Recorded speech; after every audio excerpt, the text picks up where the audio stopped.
Hi there, everyone. I'm Tyler, and I'm playing tonight with the AsPac Gauntlet crew, some of the most amazing human beings on Earth, and we're playing Fellowship by Jacob Randolph.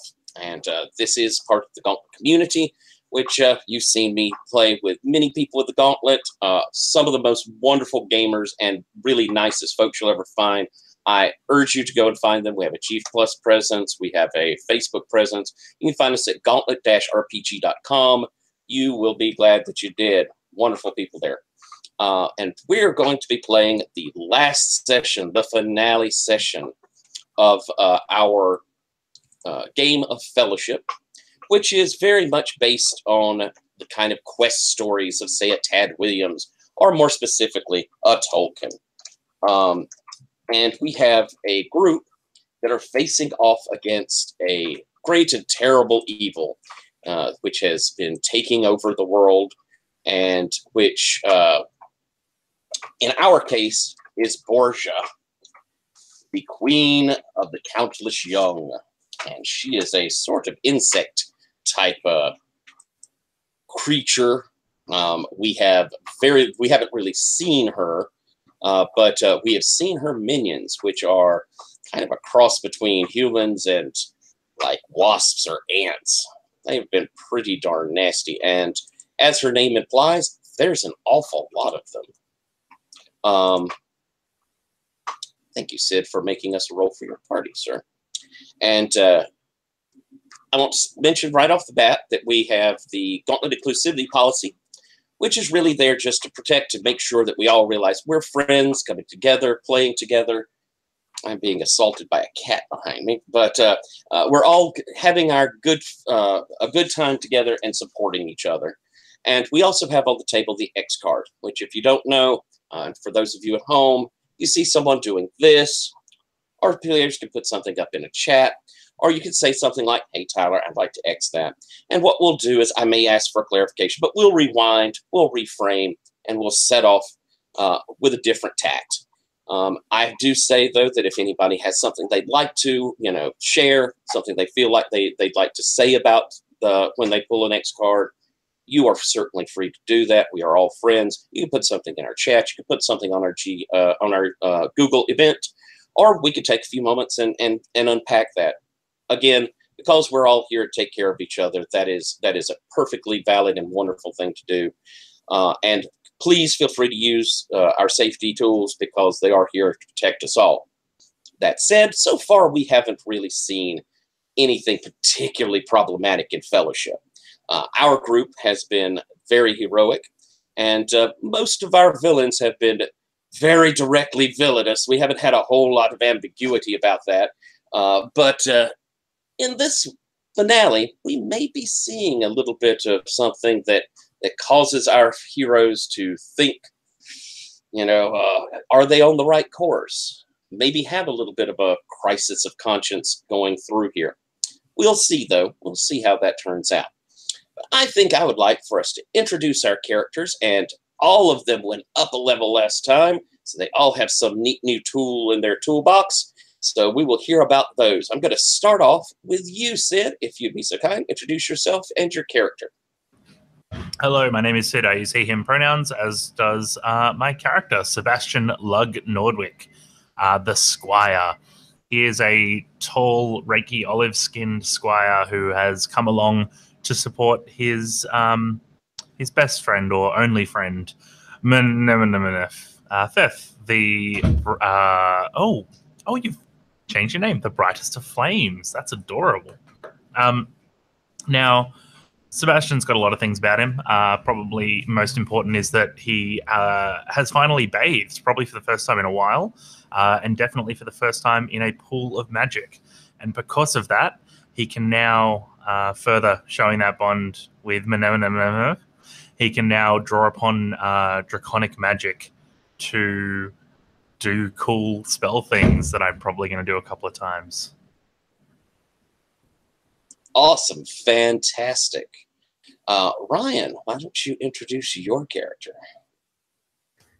I'm Ryan. I also use he, him pronouns, and I'm playing Vero.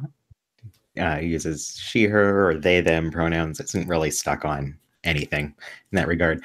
And claims that she was swallowed by the dragon Demethaz and crawled back out, which is absolutely true. Why would Vero ever lie to you?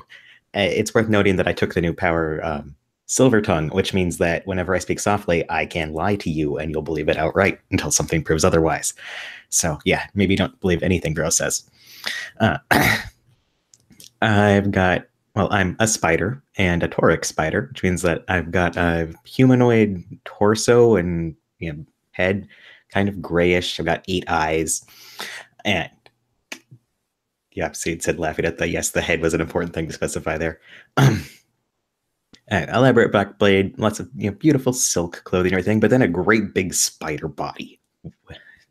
And I can also weave webs. I'm definitely a predator. Probably not a great person to know. I'm poisonous now. Fantastic. Haley, why don't you introduce us to your characters? Hi, I'm Haley. My pronouns are she, her, and I am playing the pair, which is Aya, a he, him character, and Freya, a she, her character. And they are children appearing elven folk with dark skin and braided hair. And they do magic things.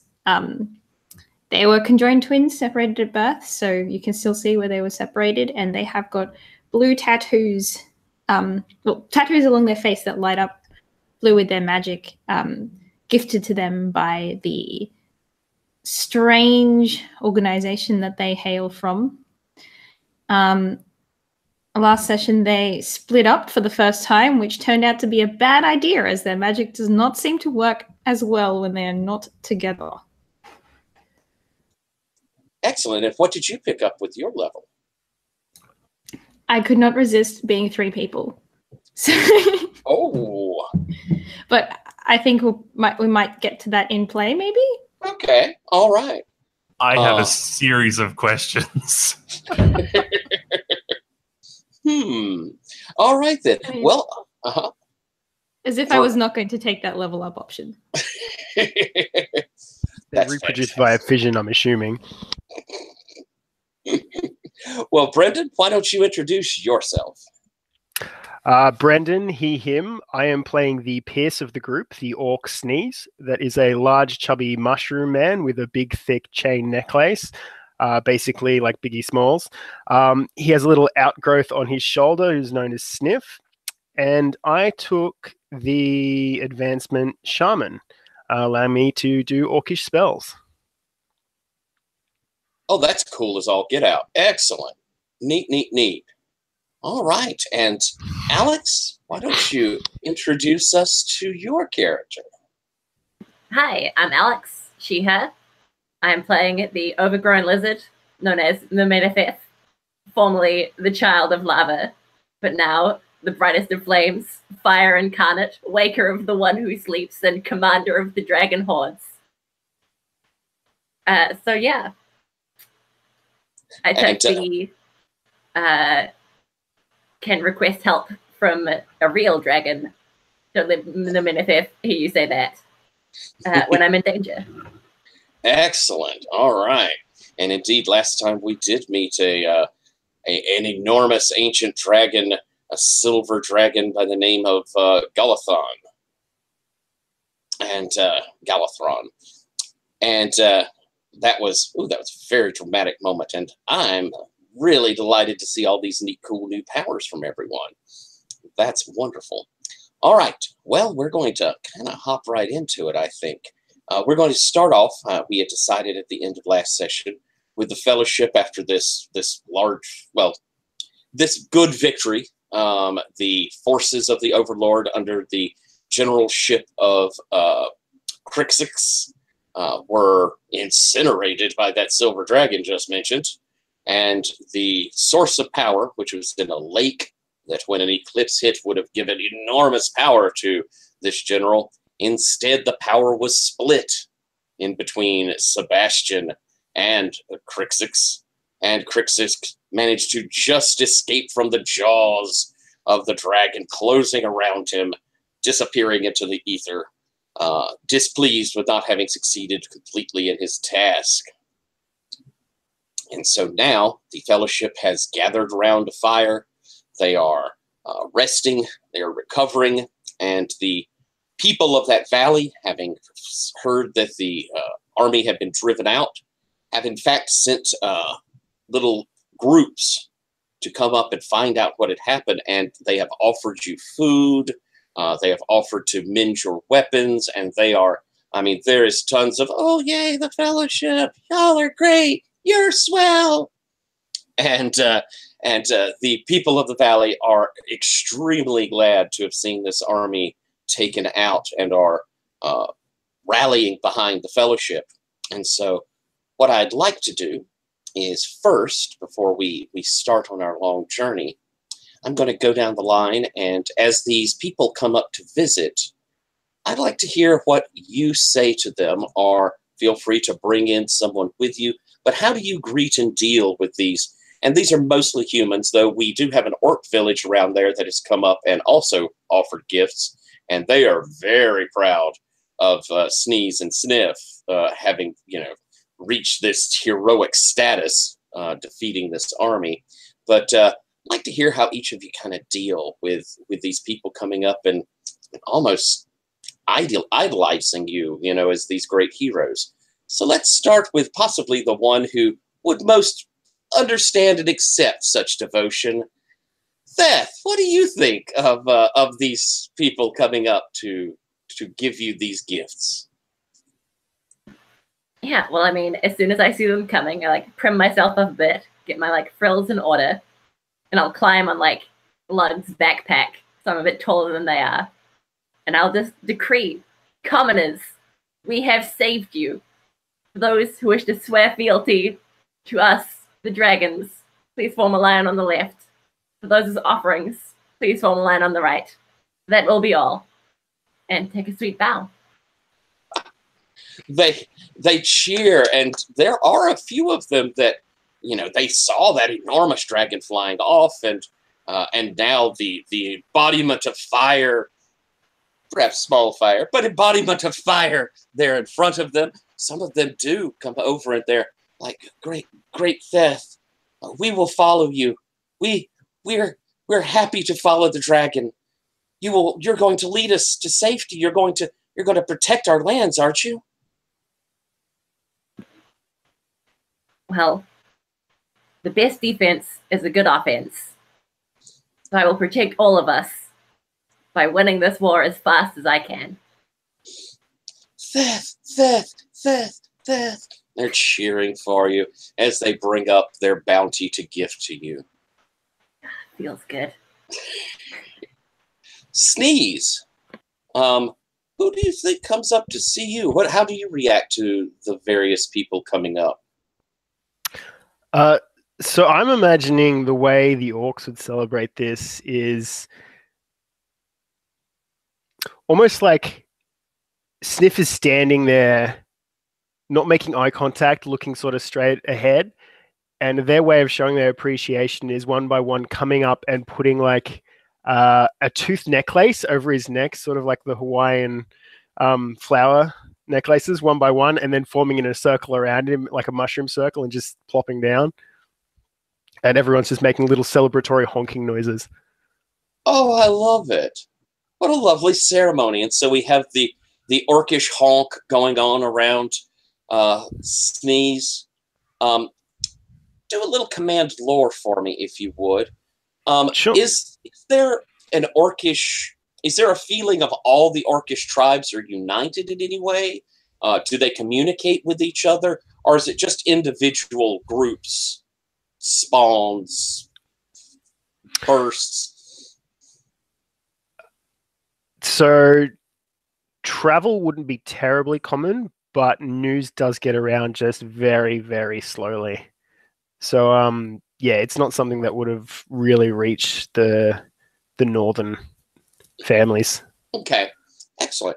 Well then, yes, the orcs there, and they are venerating you kind of as this champion, this icon of what great orcs should be, as they bring, and they're placing these necklaces around you. A few of them are doing the kind of as they move up, they'll leave something precious there for you to show their real appreciation, because they were kind of the closest group to this army. And so you get to bask in their admiration. How are you dealing with this, Iron Freya? Iron Freya, the proverbial party ruiners, they're like, do not celebrate. Things are worsening. Prepare yourselves for what is to come. And trying very hard to like return to an atmosphere of sobriety rather than celebration, which they feel was not appropriate, given that we weren't able to stop the general, and things are getting worse on the other fronts. What would you have us do? How can we best prepare ourselves? You must prepare your lands and your families to defend this territory. The longer we're able to withstand, the more time we'll have to get to the sources of power. We shall arm ourselves. We shall be ready for war. With your leadership, nothing will stand against us. And of course, you're seeing these are farmers and village folk, compared to the rather deadly-looking Endless. They don't look an impressive force, but they make it up with enthusiasm as they begin, rallying their people. We'll go back to our villages. All the valley will rise. Desired effect achieved. Let's see. Oh, you're back. Good. Then, Pharaoh, how are you reacting to all of these humans and some orcs coming over to give their appreciations? And I mean, they're like chanting your name and they're giving you gifts. I mean, their admiration is well placed, but normally I'd be a bit distant observing this. I don't quite like being in the middle of it. So I'm definitely telling the ones that get a bit too close that, be careful. You may not have met a spider before, but the hairs along our bodies are terribly toxic to people of your kind. And none of this is true. I just wanted to stop trying to touch me already. Like, of course, noble Vero, you and your people. You must be the most noble of all peoples to have come so far to help us. Oh, yes, definitely. Our nobility surpasses only that of the dragons.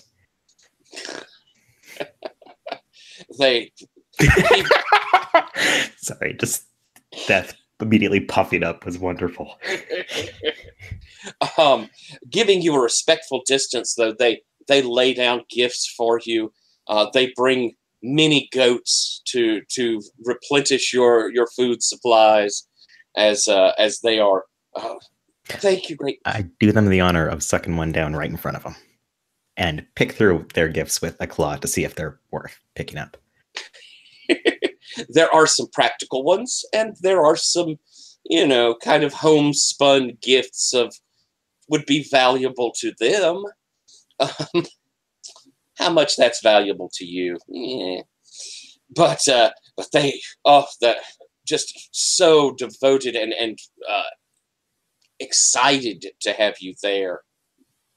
Sebastian, they seem to have taken on a real reverence for you.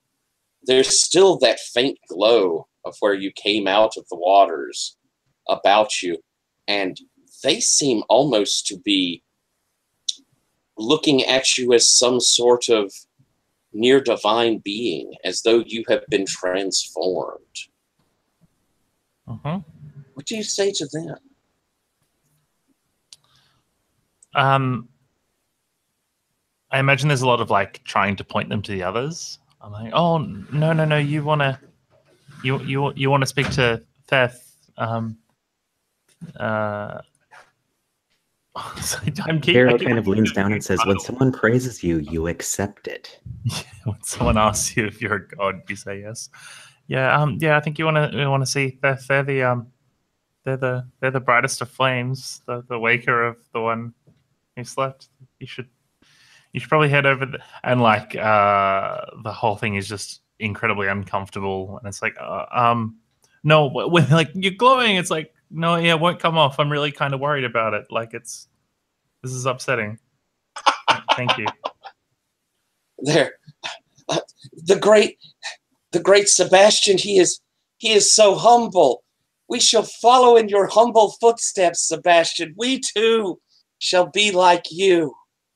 No. You should probably all stay at home where it's safe. In fact, even that might be. You should have a go bag. It should be underneath your bed, and it should have at least 3 weeks worth of food in it. If you need to leave everything behind but the photos. You can't replace photos. Yes, great Sebastian. We shall be prepared for what comes. The great Sebastian says preparedness is close to divinity. At least one person in your house should be trained in first aid and CPR. They look around. It's like, okay, you and you and you and you. We shall all learn the medical arts. Okay. Thank you for all the attention. Yes. Awkwardly not dismissing people. They will come up and they will hand gifts to you, and some of them do kind of want to like touch you as you. Goodness. And as the day or two passes, as these people come up and replenish you, and you have this chance to get your energies back and recuperate from your fight. You had heard rumors that the Overlord's armies are marching to the north east. You've also heard of a source of power that the Overlord is attempting to find. The first tier shed when mankind developed empathy, which is off to the north west and close to both to Vero and Sneeze's home countries. And they are that this great source of power, should the Overlord manage to capture it, take it, would bring sorrow and despair upon all the people of the island were it in the control of the Overlord. And we also have the Lord's Keep, I believe is what it's called, or Lord's Watch. Let me look real quick. Lord's Watch, which is a citadel island off the eastern coast, and it has been completely overrun by Borgia's troops. So those are the things we kind of know that are active and going on. And so now it's up to the Fellowship to decide, where shall you go next? And I'll open that up so y'all can talk amongst yourselves on that one.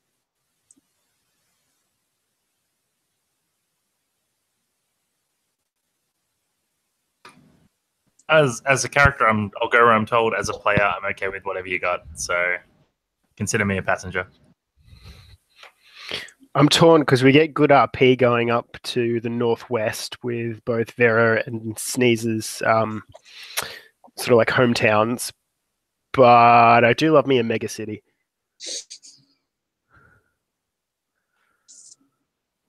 Yeah, normally I'd say why not both, but there are good reasons for not both. So yeah, we could split the party, you know.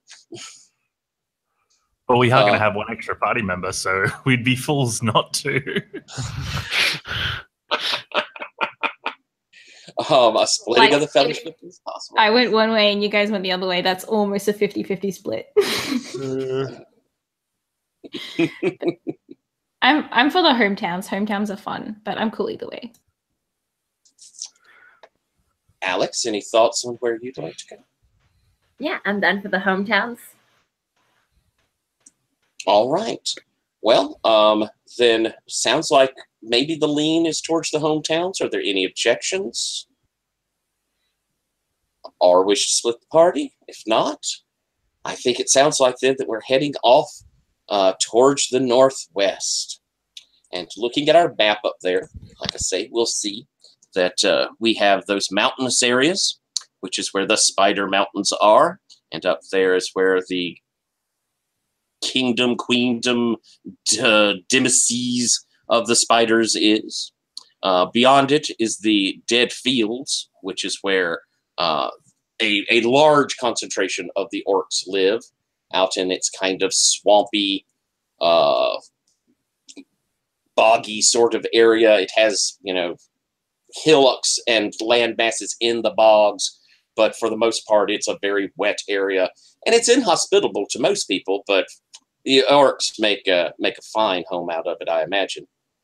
Also up there, worth noting, is the Gate Tower, you'll notice. The Gate Tower is one of the ancient, from when the human empire was a much more organized, much more militaristic space. It is now abandoned, and by many is considered very haunted. And speaking of haunted, the first tier is said to be up there in Rhaegar, the fallen kingdom, said to be of some of the first of men from the islands, and it is, no one goes there. Even the orcs have learned to avoid it. It is said to be a haunted place, said to be full of spirits, and along with that, it's has many wild animals, some monstrous creatures, and the ruins there are inhabited by nasty fell creatures, and they're also dangerous because shit falls down from ruins. That's what makes them ruins, and so it's generally avoided. But that is where we know that tier lies. So we're going to start with a long journey.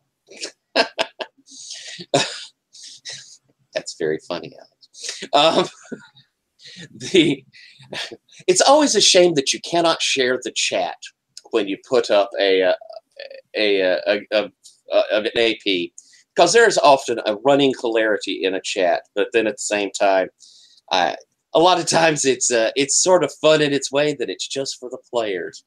But those of you at home, Alex just killed it. So we're going to do a long journey. And what that means is each of you will choose a problem that we're going to encounter from this set of mountains until we get to the Spider Mountains. You will describe out what the problem is, and then you're going to pick someone, and they're going to then solve it. And they have at their disposal the entirety of the fellowship, and they can do it in whatever extreme and superheroic way they want to.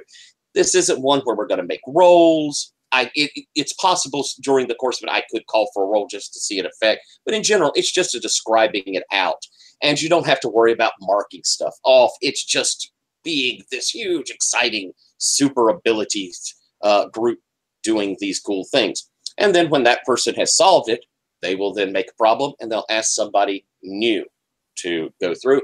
And by the end, what we should hopefully have had is everyone should have asked and answered a problem that went on in the long journey. So I think I'm going to start off with, why don't we have Alex? We'll start on your end this time. And why don't you present us a problem as we're heading across in our long journey? Alrighty. So I think just as we're getting started and getting away from this formerly overrun place, there was this filled with the endless. Am I still here? Can you still hear me? Sweet as. So we're just getting out of this place, overrun with endless, and we spy some strange looking creatures, like some birds with 6 legs coming off of them, and some dogs with chitin. So I think on the way there, we see animal scouts that have been converted to the endless, and we need to get past them without alerting them. How do we solve this? Neat. Sneeze. Ooh, all right. So Sneeze, you've been called on it. That's a really cool problem. I like that. How better to catch a bug than with a giant web that then I can pick them off of and eat? So imagine, yeah, Vero spins some sort of giant web. And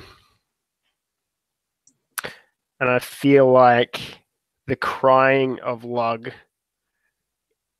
probably not sends them away, but sends them towards his squealing. Oh my. And they get caught up, promptly wrapped up, and I eat them over the next couple of days. I love it. All right. So this giant web catching all of these scouting animals as they come at you, and it probably, it probably gives you a little bit to worry about that the Overlord is managing to convert creatures here of this place to its will.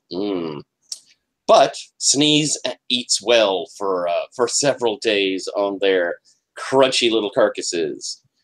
All right, Brendan, why don't you pick someone else to, why don't you present a problem and pick someone else to solve it?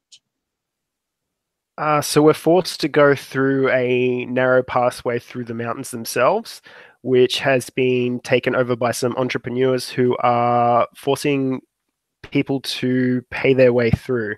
And I'm going to hand that over to the dragon, because that sounds like a terrible idea. Sorry, my internet is cutting out a bit. What was the problem? So there's a narrow passageway through the actual mountains themselves that a group of entrepreneurs have basically taken over and are forcing people to pay a toll to go through. Oh, nice. I think we send in Beth up the front to just argue loudly about why, being a majestic dragon, we should all be let through for free. And in the meantime, Vero is just like smuggling them overhead, like while they just focus on Beth, just like carrying them one by one right over them until we're all through. And then once Beth sees that like everyone's on the other side, they just fly over and just wave goodbye. Oh, that's excellent. Oh, very good. Cool. Let's see. Now, we've already had you, Alex, present a problem. So I think I'm going to pick, I'm going to pick someone else to present a problem, I think. And then they can ask one of the other two, and we'll see what machinations I have to do to keep everybody on a one-on-one. So why don't we have you, Ryan, present a problem and give it to someone? So as you pass through the mountains, it's obvious that there's some beautifully carved stone things, very scattered apart though, no unified spider dwellings, and lots of abandoned broken webs. And Vero seems oddly quiet for a bit and just disappears for a while, leaving you with no guide in the mountains. How do you find yourself back out until Vero catches up with you? Sebastian. Oh boy. Okay. Stuck in the mountains with no guide. There's definitely the scene where we're like at crossroads and people are arguing which direction we'll go. And it's everyone's certain, everyone's very assuredly pointing in like a single direction.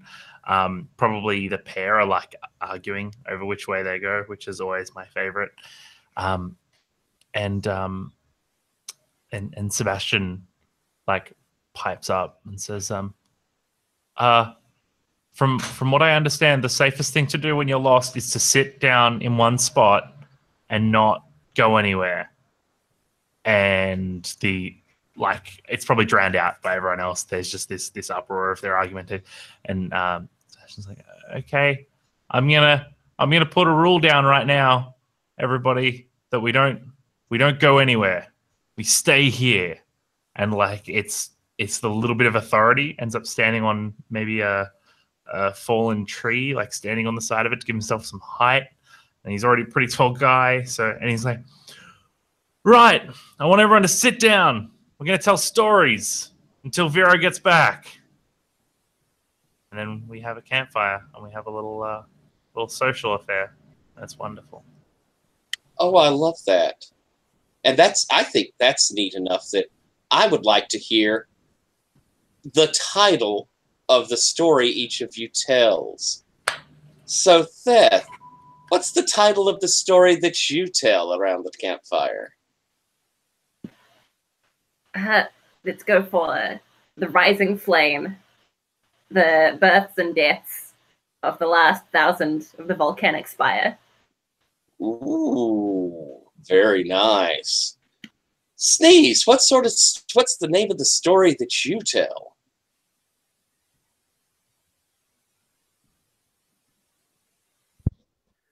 A Tale of Two Pies. Wonderful. Aya, Freya, what's the name of the story, and do you each tell a different one, or do you tell one together? They tell one together and finish each other's sentences. It is called The 1,000 Lives and Deaths of Aldrich Strange. Ooh, lovely. Ooh, heck, I want to hear that story. And Sebastian, what story do you tell around the campfire?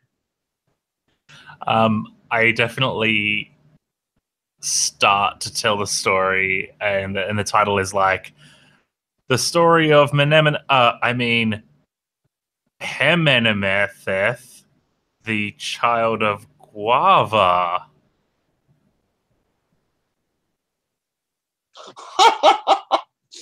Oh my goodness, that is marvelous. All right. And as you sit there, waiting patiently, Vero, you eventually do see the glow of the campfire and come back. Is that right? Yeah, I assume so. And Vero's probably very put out that she missed this storytelling thing. And also, why are you still here? We should be through the mountains by now. I am going to put something to you, though, Vero. As you had moved out and you'd seen these broken webs and you'd had this uncomfortable feeling, you're absolutely positive that up on the cliffs you had seen several of your people looking down at you at the campfire. That has been where you had moved back. But as they saw you coming up to the fire, they had just disappeared back into the crags. And retroactively, as many of my powers allow me to act, I'm going to say that part of the reason Vero disappeared was just knowing that there may be things up ahead that she didn't want to explain and trying to clear out webs that may have been set for them. Excellent. And you did find a few. All right. So that was Sebastian solving the problem through careful sitting.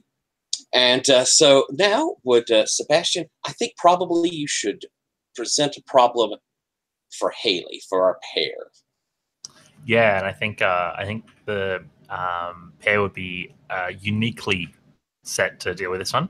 So as we go further up the mountains, Sebastian being unfit and not a monstrous creature is probably the one that it impacts first. And it's like the lack of oxygen at this altitude is starting to make him a bit, woozy and a bit lost. And you probably see the same thing from Sneeze as well. But when you realize that we aren't able to get, that us land-dwelling fools are not able to get enough oxygen up in these mountains, what do you do?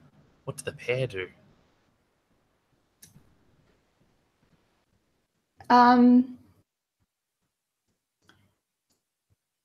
I think Sneeze uses, because we can use anybody, right? Yeah. Sneeze uses his new orcish magic to open a portal connecting the top of the mountains with his home cave, and all this mushroomy, like damp cave air just like wafts forth from this little portal all day. You can just smell the stench of it, and Sebastian is probably torn between how off-putting it smells to him versus how much he needs the air to survive in the altitude of the mountains. Earthy, very earthy. Very earthy. Spices, lots of spices in accordance with the point of view of an orc. Excellent. Do I put one to Vero? Yes, you do. As we cross the last of the mountains and walk the border between the dead fields and the gate tower, we walk over the field where was fought the 500-year war, the Great 500-Year War. And as we're walking over it, the vengeful spirits that still dwell there rise up from the ground, seeping from the terrain, and surround us. And they demand that we offer them something worthy in order to be saved from the eternal torment that they endure. What do we offer them, and why do they accept it?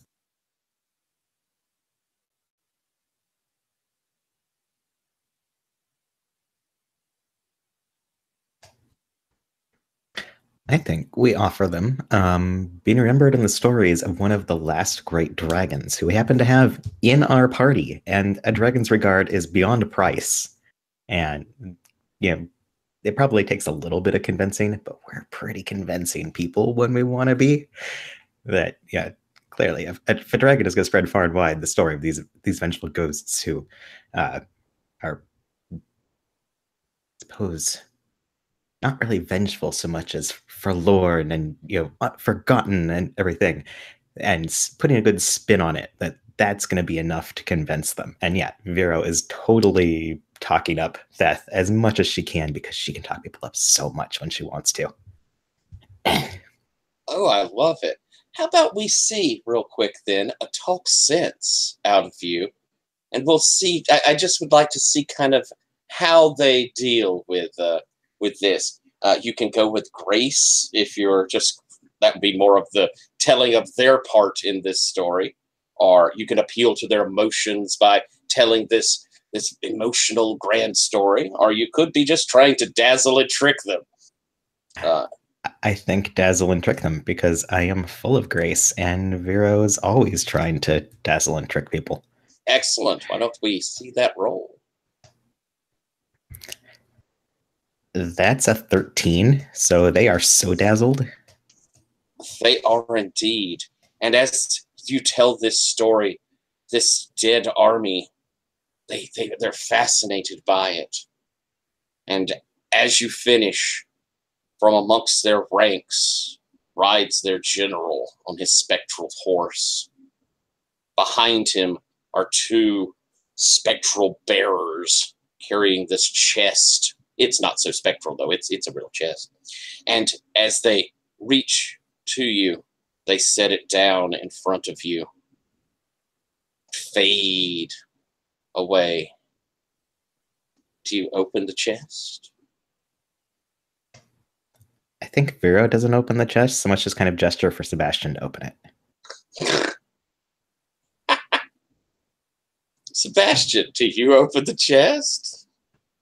I mean, I got her, right? Like, I probably do it in a cowardly way, like looking over my shoulder, making sure that people are behind me. As you lift up the top of the chest, and it is ancient and worn, but you can still see the carvings of these, the first peoples on it. And as you lift it and open it, inside is this beautiful crown and a scepter, sparkling of gold, and with these opals all around the top of it. And you can put down that you have two precious item uses. These two precious items to the first men there into your gear. And keep in mind, precious items are things that you can give to folks to immediately make a bond with them. You can give them to a community to make a bond of fellowship with them. You could use them to bribe, people on the road to leave you alone, I suppose, too, if you wanted to. Or get a nice meal. And that's what you get for being brave. Well rewarded. And so after this long journey with its many difficulties, you have reached that northern edge of the mountains where the tower is. You can see beyond it kind of where where this army, this spectral army had come to you is this plain that is mostly blasted, and beyond it you could see the dead fields with its dark trees and their little sticky fingers all up into the sky, and it just looks like brambles. But to you, Sneeze, it looks like home. However, you have also noticed, especially you, Vero, probably first, but, and I'll ask if you point it out, you've seen more of your people, catching glimpses of them up in the rocks of the mountains, keeping an eye on you. And as you've now reached that space, the northern edge of the mountains, close to where your home is, your own caverns are, you can see that they are becoming a bit bolder and more obvious. Have you pointed them out to your fellow members of the Fellowship?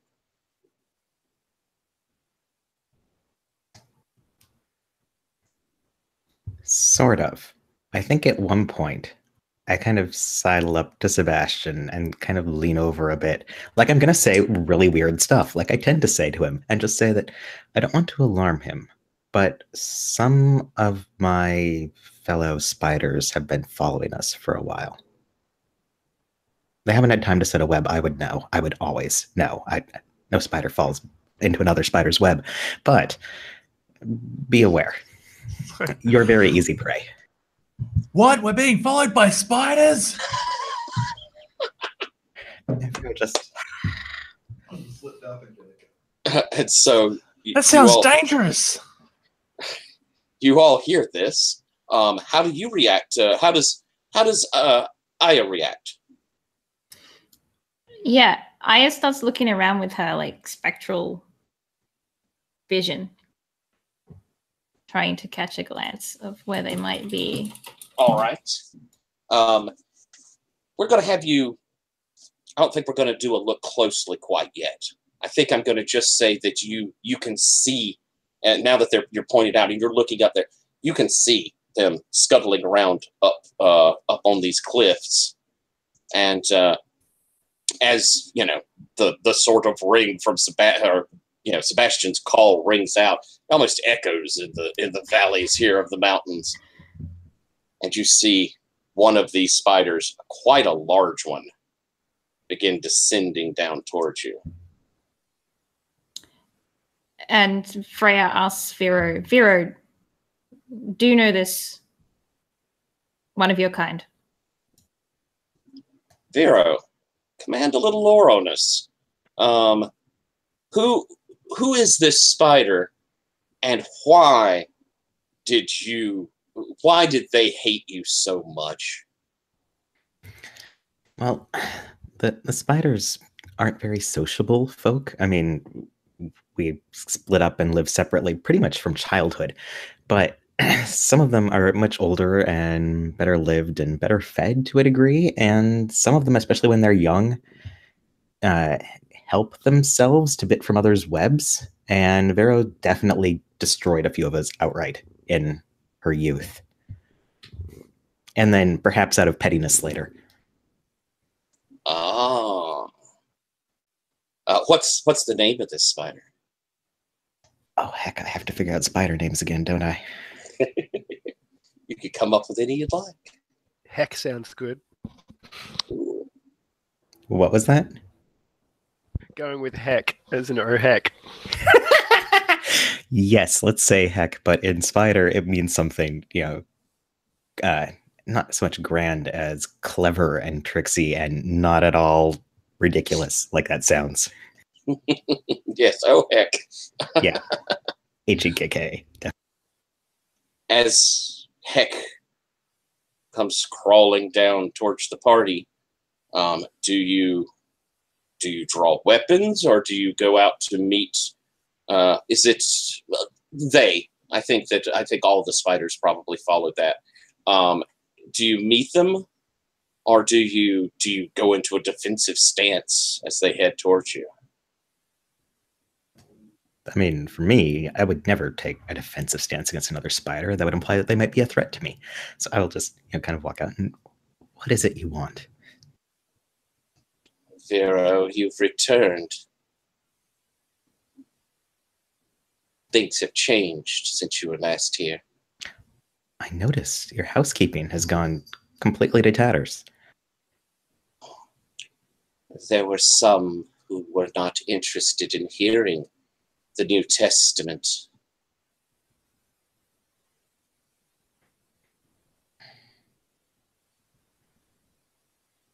They had to be eliminated.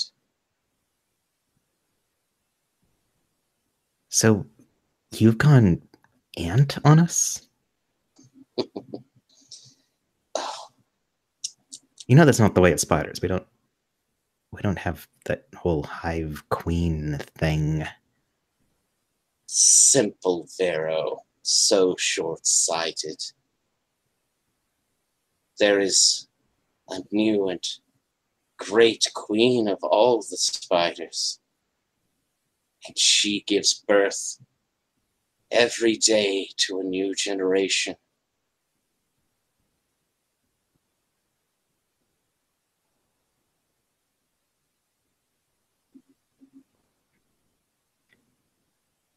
Would this be considered speaking softly? You could. Because even on a failure, I get to tell him an outright lie, so... Certainly. Speaking softly? Yeah. Okay. Certainly. That'd be a roll with wisdom. That is such a failure, because I got a 3, but that still means that instead of my one question, I can tell him something that's blatantly false, and he'll believe it until he has incontrovertible evidence otherwise. So, well... I suppose that for a wasp queen, she may be fine, but you should know that one of our party has already received the powers of the eclipse, and that whatever those people call that thing, and there's no way she can stand against him. You've chosen the losing side. It's surprisingly short-sighted of you. You see Heck sort of look across your group, lingers for a short time there on Sebastian, perhaps a hungry look on their face. We were told that you had joined with lesser creatures to stand opposed to the new order. You did first. I don't think you have a leg on which to accuse me. Our home now crawls with young. Soon the spiders will take more than these mountains. Soon all that is around will be ours, Vero. Come back. Join with us. Meet the new spider queen.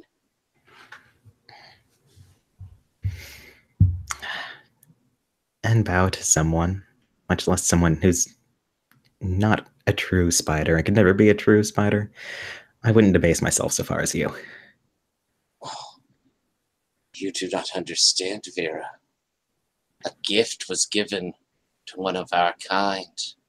The Spider Queen is not some servant of the Borgia.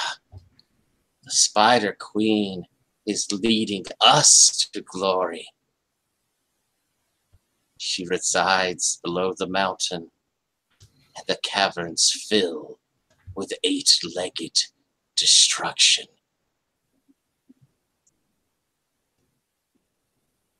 I'll second that in hoping that the Spider Queen is Haley's third, because that would be amazing. That would be awesome. But I think at this point, Vero is sort of losing patience and sort of stringing him along because I'm trying to look closely, I think. All right. Why don't we have you do that? Would there be someone else who thinks they could help Yeah. in that? Does anyone else want to mess with this guy?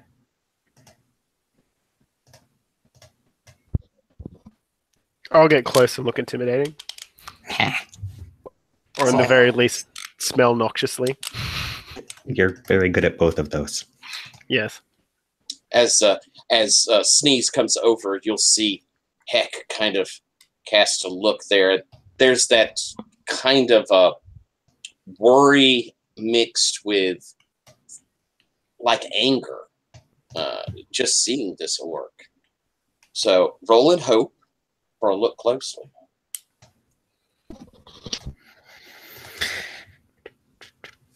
What is look closely again? I forgot the stat already. Sense. Sense. Okay, fortunately I have some sense. So that's 11. Ooh, wow, that's very, very good. So you can ask 3 questions from the list there. And I'm less interested in the questions than I am in now having a web on him, so I get to mess with this guy, but also questions. So...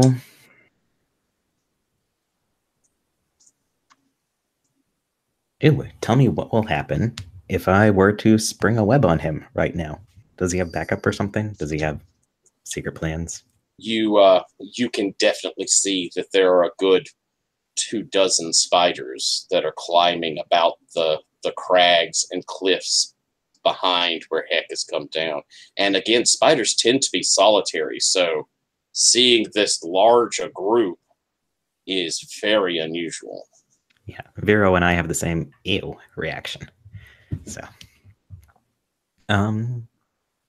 is something hidden or out of place? If so, what looks suspicious? Ooh. Why don't I have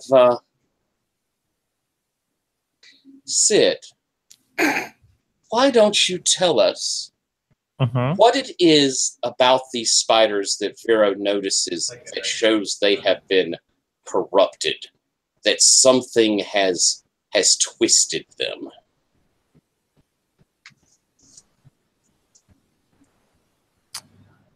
Vero would have noticed it much earlier, but they're probably just putting 2 and 2 together at the moment, which is that the webs they spin, instead of having that kind of transparent quality that Veros have, they've got like a milky like pussiness to them. It's like the webs themselves are like infected. Ooh. That's the grossest thing you could have said right now. Oh, that's lovely. And third question?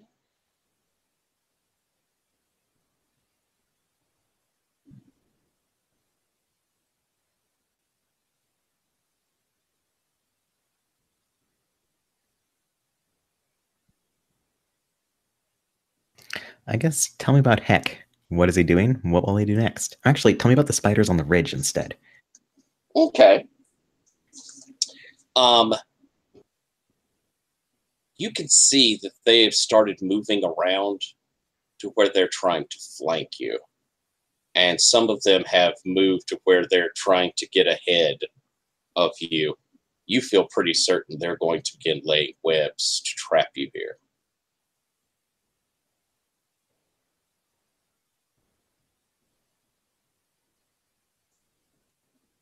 As Heck says to you, you seem to be traveling to the west. You should know. The dead fields are no longer what they were.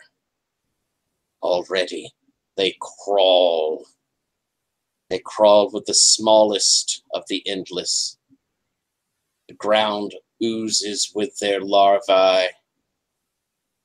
The trees writhe with their many legs. And the air is filled with clouds of their stinging proboscis. Proboscis, good word. Vera looks so thoroughly grossed out by all of this.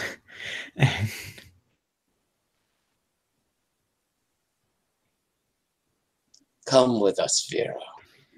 We will, looks around at the party, dine well together. And you can see for yourself our queen and hear her wisdom.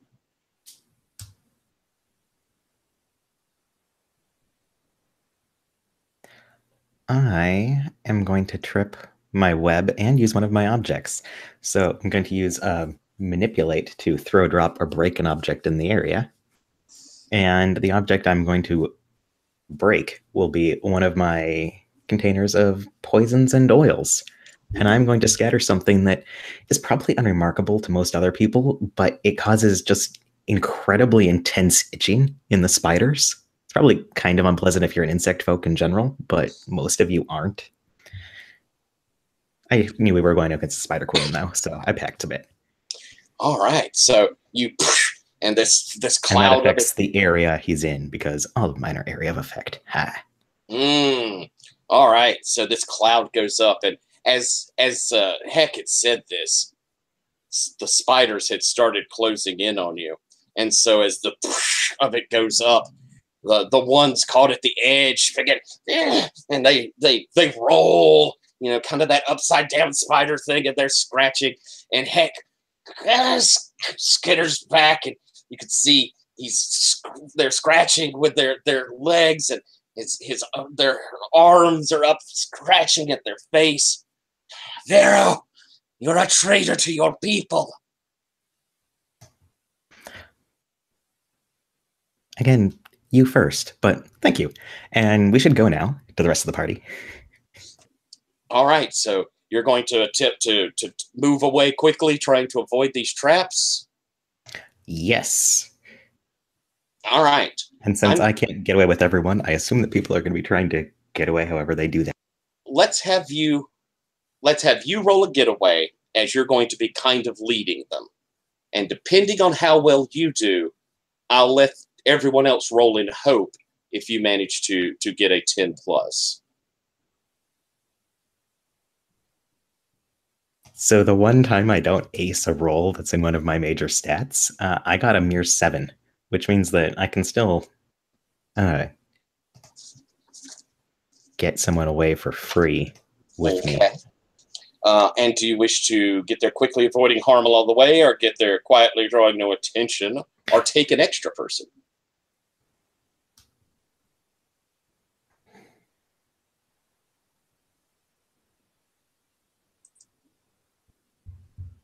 I'm going to draw no attention, but take some harm.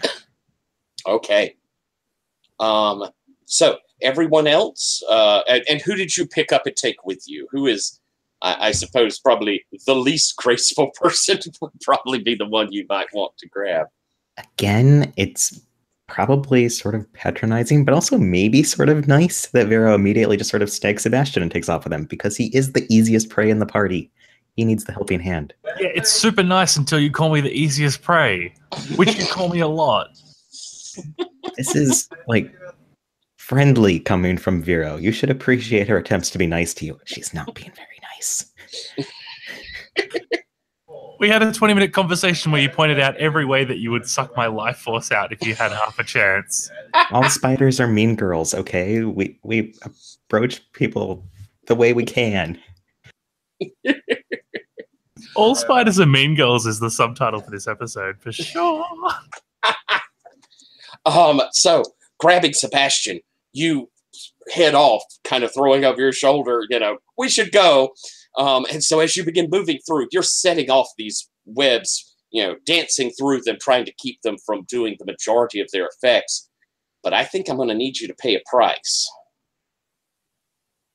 And I suppose we're going to need rolls to get away from our other 3. So, Haley, why don't you go ahead and roll yours for Aya and Freya? You're rolling. You can roll in hope, I suppose, with one of them, and provided you get a good enough roll, they could just take the other one. I got an atrocious roll. Ooh. I rolled a 4 plus grace, so that. What are my stats again? That takes me up to 6, which is still an atrocious roll. Oh, all right. Let's first off, as you're going through these webs, you're going to take damage for each of them. And you have been sort of caught up in it. So we'll have to deal with that in a moment. But go ahead and take a damage for each of them. Brendan, how about Sneeze and his getaway? Oh, I'm really debating whether I want to roll or if I want to use the shaman ability Bound by Blood and just leap out of a bloody sign I happen to leave on Lug's skin without him knowing. Ooh. Wait, what? Yes, please, but what?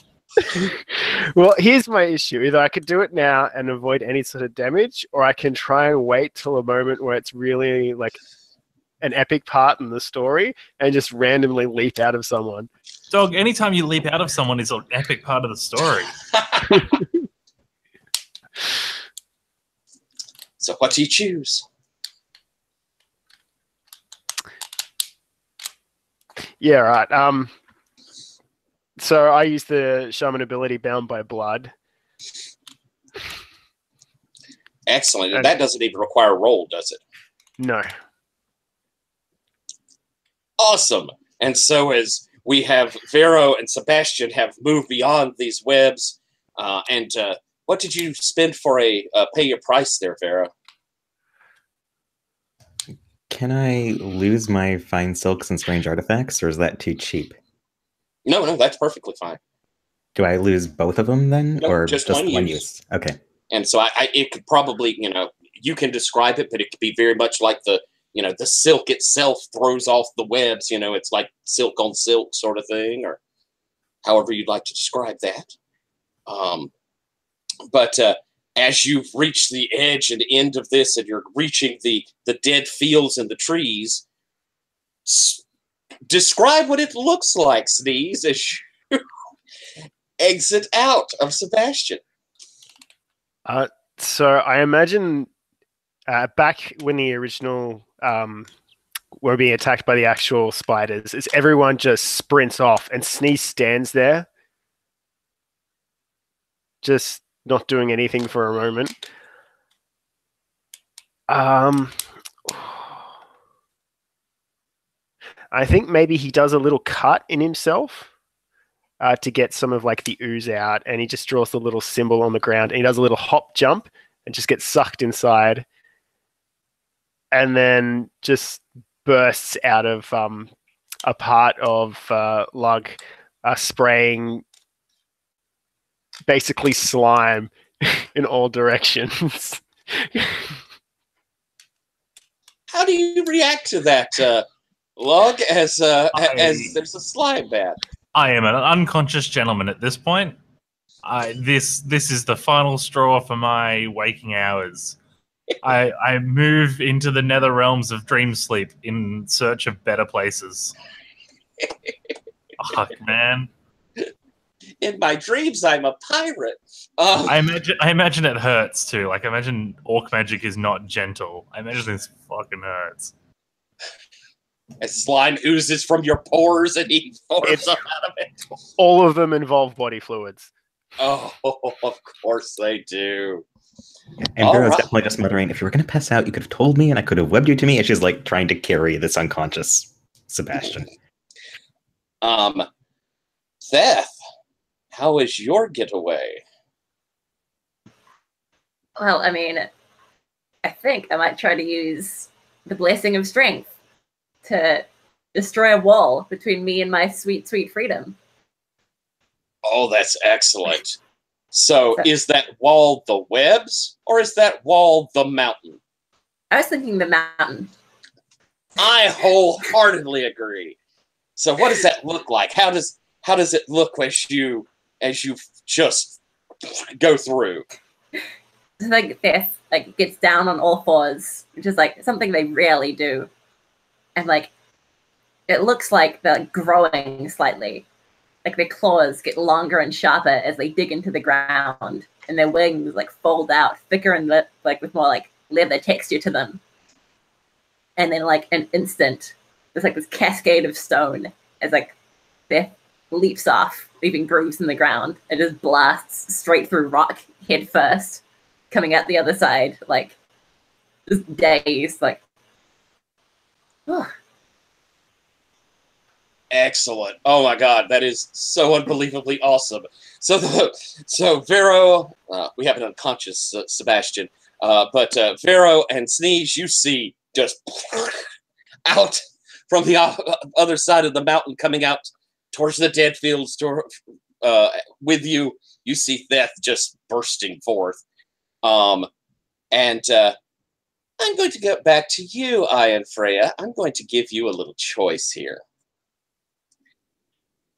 I'm going to give you the choice of either one of you has been captured and wrapped up and hauled off towards the spider caverns, or both of you have had to run to get away from these spiders and are now lost in the mountains with these spiders scrabbling around behind and around you.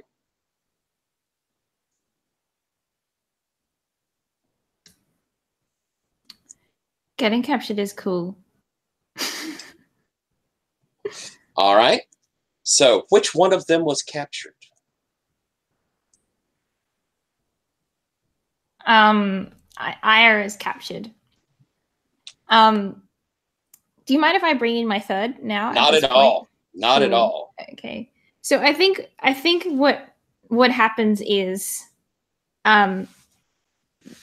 the way that they usually try and get away, that we've seen them do previously, is when they start glowing blue and they go ethereal, and then they collapse into each other and sort of like drop down into the earth and travel under the earth.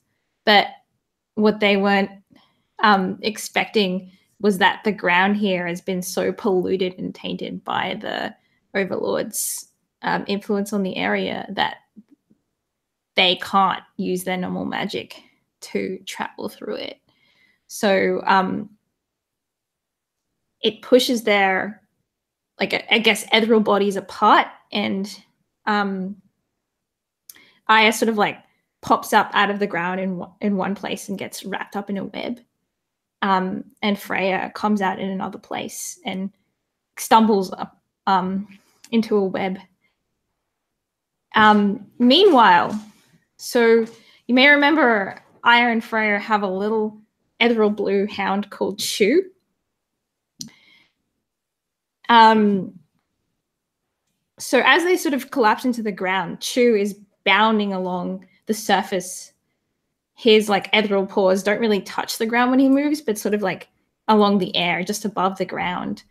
And as Freya sort of gets thrown out of the ground and stumbles into the web, Chew like transforms his little puppy bits sort of like fade away and take a humanoid form, and his hands turn into human hands, and his fur turns into a robe.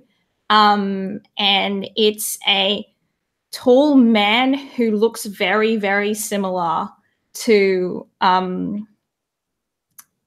and Freya. They look definite family resemblance. And he, with one hand, he pulls Freya out of the web and says, "Hello, little sister." Oh, that is fantastic. Oh, what a cool reveal. Oh, that's excellent. And as he pulls you free of the webs, you are on the other side, and you could kind of see down the way the rest of the fellowship. But he said, Aya is nowhere to be seen. All right. As you're taking this in, did Freya realize that this was her brother? No, Freya didn't realize, but is not surprised. Is sort of an irritated look crosses Freya's face, And she says, "What are you doing here? You're not meant to be with us." And then it changes into concern and worry as she realizes that Aya isn't there. Magnificent. The rest of the Fellowship, you've reached the edges of the dead fields, and Heck was not lying. You could see swarms of bugs flying above the treetops, such dense clouds of them that, I mean, it almost looks like it blots the sun in some places, and they swirl around above. The trees have things crawling on them, and you could see the leaves and the undergrowth squirming, and occasionally about that length of white bodies undulating along of little maggots. And as you kind of look at this, and it's a disturbing sight, you hear vroom, vroom, and a tromping through the forest, vroom, vroom, and the undergrowth is cleared away, and you can see that there is this cloud of it looks like some sort of whitish gray mist to most of you, but you recognize it immediately, Sneeze, as it is spores, but very specifically designed spores. You can see that the bugs, as it touches them, writhe in the trees and sort of shiver away as stepping out. We see 5 orcs. They look at you. Sneeze, nice to see you. And I think we'll take our break there. All right. Be back in about, let's say, 5 minutes. See y'all shortly.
Oof, terrible things afoot. I do love buggy type of villains. I am a big fan of insect villains. I'm fascinated by insects. I honestly am. When you started doing spider voice, I was like, oh, Tyler's super happy about this. But like I'm fascinated by all sorts of bugs, and at the same time they creep me out a great deal. You know, it's that thought of if they were just bigger, how horrific they would be. But that would be amazing. What are you talking about? Well, It's like people who get scared at the thought of a spider with wings.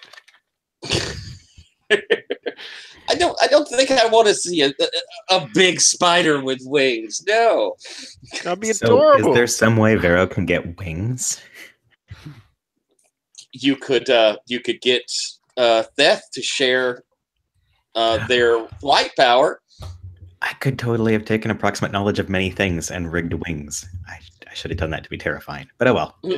You have an upgrade called Approximate Knowledge of Many Things? Yes, and I almost took it just for that name alone. That is so good. All right. So let's get back to our adventure here. We have the orcs coming out, but I think I want to cut real quick over to Aya being taken down. We get the full, animated Hobbit, down to Spider Town we go. And as you're whisked along into these tunnels and underneath the mountain, and you could hear their little chittery spider voices. The queen will be happy to find this one. Do we think we get to eat it? Not before the queen has spoken with it. And you are taken deep within the mountain to a large cavern, and it's mostly dark, but it's also just coated with webbing before they throw you down. Now, you've been bound up, but your head is free. And the spiders kind of scuttle back. In the shadows and through the webs, you hear something massive move. The webs sort of blow. You see this enormous, hairy spider leg. You can only see the leg, but it must go up 10, 15 feet into the webs. You hear a voice. Little fly, what brings you to my parlor?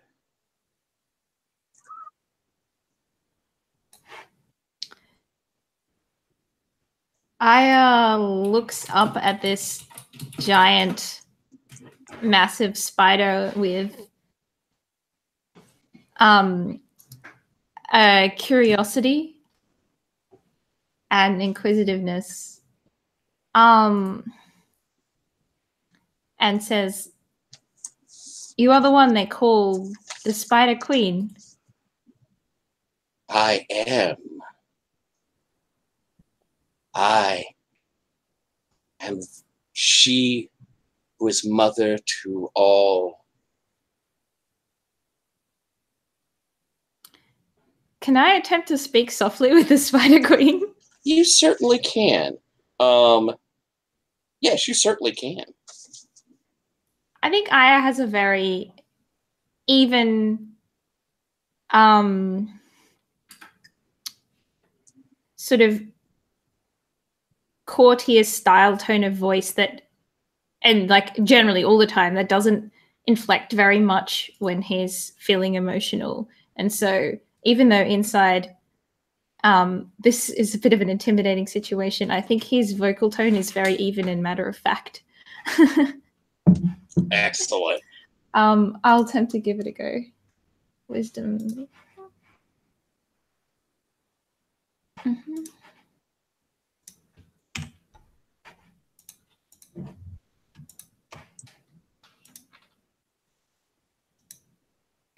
Ah, 12.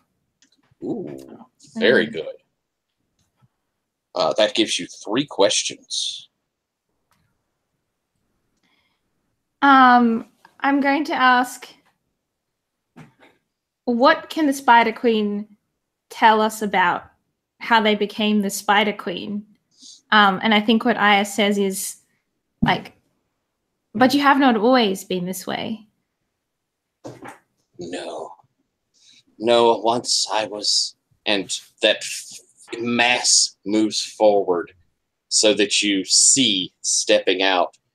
This does not look like your friend Vera. This is a spider, enormous spider. From leg tip to leg tip is probably 50 feet. Massive spider. But rather than having that humanoid torso, there is instead just the face, an enormous face of a humanoid, except it has the mandible bits for the mouth, that it stands above you. No, once I was less even than my subjects. I scuttled in the darkness, lost, hated. But then Borgia came to me, and she told me that I could be so much more. She gave me secrets, such wonderful secrets. And the webs I spun, oh, they filled the caverns, and they filled the mines. Now everyone dances to my strings. And now you've become the Spider Queen. Yes. How will you change this land? And I'm asking, what are you going to do next? For this great gift, Borgia, Queen of the Countless, asks only one thing: for me to wipe away the stain of those fungal orcs. My legions grow. Soon we shall crawl across the dead fields, and we shall destroy them all. And I shall take the tear for my mistress, give her this gift, and my young will rule these lands. You are a most incredible creature. But are you not afraid of a power that would transform you so? And I guess I'm asking, what do they want, and how could we help them get it in an odd way? The mandibles sort of wiggle a little at her mouth as she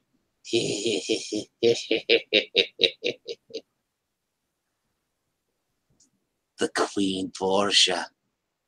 She wishes this thing. It must be valuable. Perhaps when I have it, I will be as powerful as Borgia.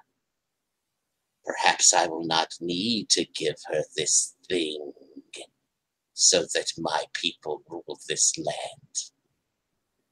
I spawn thousands every night and wean them every day. Soon we shall crawl across the entirety of these mountains, those fields, and then the plains. Sweet, sweet man flesh we shall dine on, and then, perhaps, we shall dine on endless.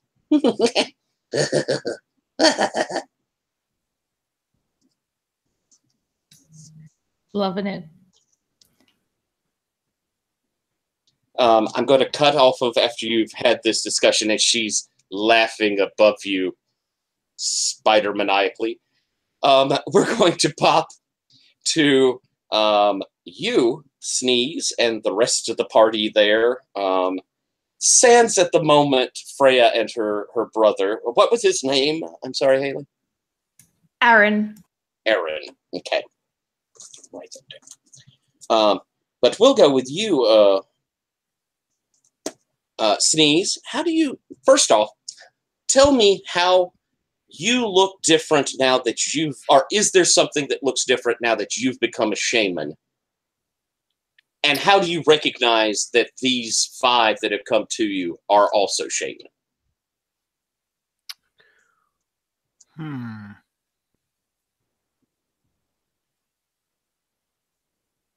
So I think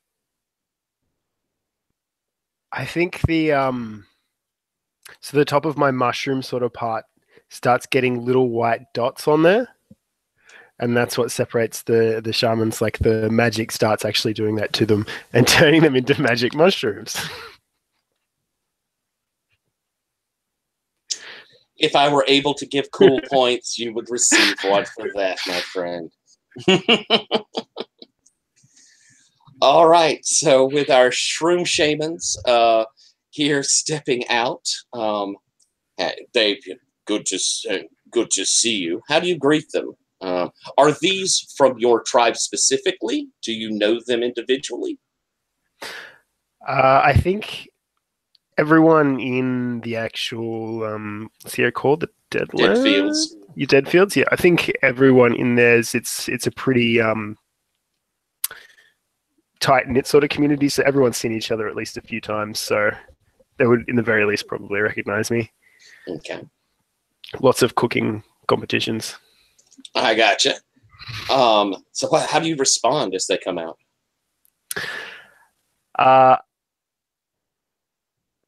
So the natural sort of greeting of the orc would be that very sort of foghorn bellow noise out in a long sort of greeting, so you can see each other coming from a way off. But we've already seen each other; we're already close, so it's just unnecessarily loud.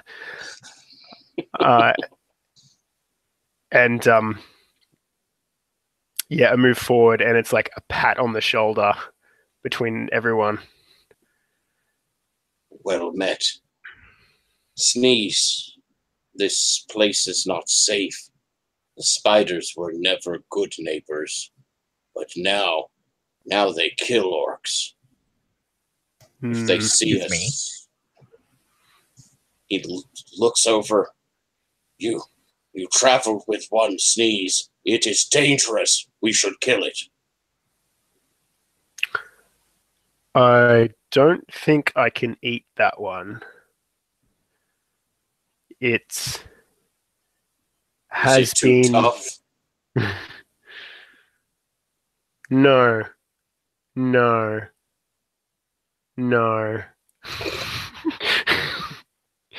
But it is helpful, and it has carried me through some times. I do owe that one. If you will speak for this spider, then they clearly look suspicious. Then we will trust your wisdom. You may say something about them.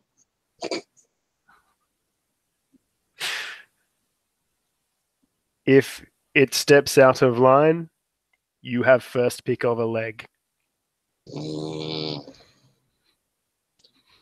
They come, and as they say that, Theth, you notice down at the distance, but you have, dragon eyes, which you can see to the horizon. But you see there is Freya and a strange boy.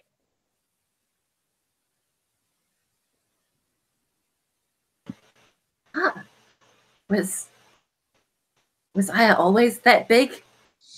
How fast do humans grow? You're the one who travels with one. You would know.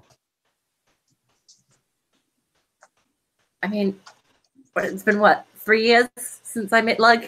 He went from yay height to yay height, right? 3 years. It's been 23 years, yes. That was close. Super close. Also, I'm pretty sure they're not human. Also, it's probably not. Wind's pretty low. You know what? I just had an orc explode out of me. I have no idea what's going on anymore. Aaron and Freya approach, and Aaron gives a low elvish bow and says, "Please allow me to introduce myself. I am Aaron, Freya and I's older brother. I feel as if I all know you, though. I know you all, though. I have traveled amongst you long."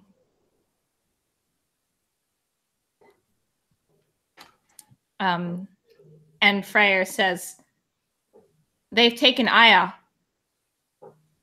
I know I did not see them, but I can feel him. They've gone underground." How do you respond, Death?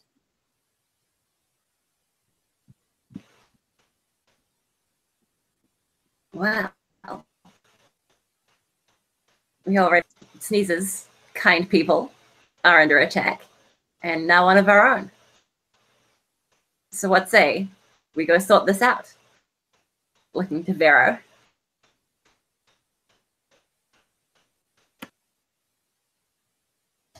What do you say? Well, obviously we're going to get Aya back, but we just came from that way, and underground? It's a weird place to stash someone. Not if you're a spider queen. Or That's live not in a thing. caves.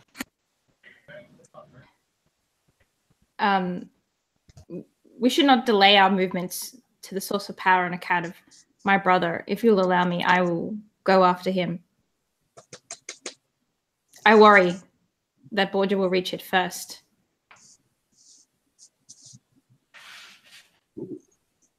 What do you say to that, Sebastian? Here's one of your friends taken. Are you going to, are you going to let Freya go on her own? Oh, it's real tempting, but I think like I look forward to in the direction of the place of power, and I look backwards towards where the spiders were, and everything was terrible. And I just look down at Freya and say, "Hey, we're a fellowship. You can't spell fellowship without that fellow. We're all coming with you." And I step forward saying it triumphantly. I'm like, "We're all coming with you." And I turn around to look behind me to see if I've got some support here. Sneeze is right behind Lug, and he's like, "Ooh, this has smudged," and is drawing the symbol back on Lug's back that he burst out of. Oh God. If he'll give you a scaled thumbs up. Like, you did good. Nice speech. And Aaron says, "I expected no less from the one infused by the power of the eclipse. And also an excellent cook, may I say." Have we met? Twice? And then I look at Freya and I'm like, "Do you guys share bodies or something?" Aaron has an uncanny habit of possessing the body of whatever ethereal companion we choose to travel with, even though he promised he wouldn't. Oh man. Look, the things that I said to the puppy, Aaron just gives you a massive grin. Ooh. Okay, let's go. Adventure, ho!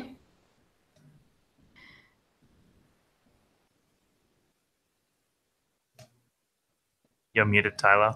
I'm sure it's beautiful, but... Oh, I'm sorry. As you look back towards the mountain, and the orcs have kind of led you a little further into the trees, so that you can look up and see the mountains. But they've been sporing around, and so the bugs are kind of leaving you alone. And they look at you, Sneeze. You're going to go back there? Better to smash bugs before they're here. Yes, smashing there is better than here, because then we can smash things along the way. Exactly. We can rally the tribes. The tribes would want to smash. Smashing for everyone. You should speak to the tribes. You should ask them. Come, we will call a moot. And if you guys are willing, they're going to, their idea is to try and get some of these orcs to help you. Now, are y'all going to take off first and head straight to it? And have maybe Sneeze go and talk with the orcs? Or do y'all wish to accompany him? The last time I got ahead of orcs, one exploded out of me, so I would like to stay within exploding distance, please. All right. So if you continue with them, they'll move back a good mile into the forest. Again, you could see the writhing of all the bugs, and above you at this point, it's gotten dim because there's so many bugs swirling beyond. But the spores they're giving out are keeping them at bay. It's fairly close in, so you guys are kind of having to keep close to these orcs who position themselves around you. And as they're going, they're letting out that loud "ho" sort of thing, that greeting noise. But and soon there are more orcs moving in closer to you, coming in groups, always with a shaman that's putting off these spores to kind of protect the other orcs as they come in closer. After you've traveled for a couple of hours, you enter into a clearing where there is a large pool, kind of murky water. And in the middle of it, there's a raised area, and you can see a circle of these shaman on this island. And they are just sporing to beat the band. And it is like a spore smokestack going on. And around them in the pool, there are other orcs who are waving makeshift fans to spread the spores further around this area. And there's probably 300 or 400 of these orcs that have assembled there.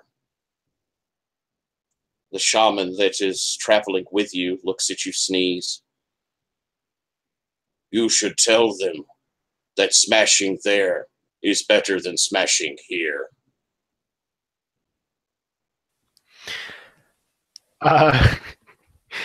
So I think Sneeze is actually going to stand on top of another orc. And absolutely let out another sort of like long foghorn noise, except it's a higher octave so that it gets everyone's attention. And as everyone sort of like comes around and starts looking, starts gathering around, he says, spiders, keep coming here. Spiders have a friend. We go there. Smash, eat. Fun for family. Oh, I love it. How about a toxic? Cool. A little more I want to add on to that, but I'll do that after I do the roll. Do you think you're appealing to their emotions? Are you telling them your plan and their place in it? I don't know if you're trying to impress, dazzle, or trick them. This seems pretty straightforward.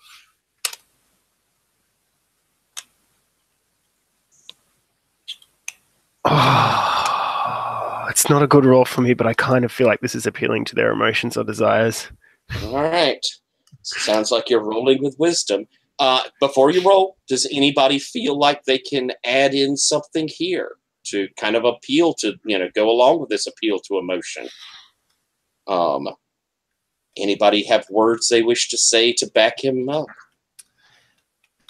I think behind them, I'm doing a pantomime of like punching Vero and like pantomime smashing.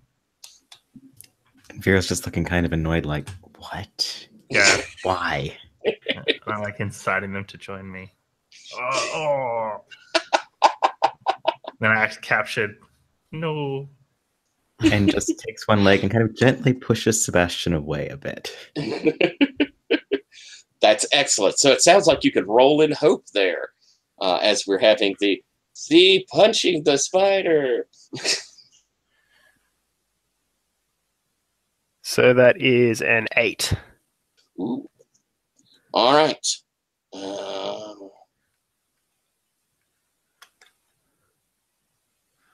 Okay. As you say this, there's the of the orcs as they're debating this, listening to this. Sneeze. You ask us to go and smash there. We like smashing there. You ask us to help a friend. We don't know this friend. These spiders, they come and they kill. They kill our sprouts. They kill our buds. When we defeat these spiders, will you stay or will you go?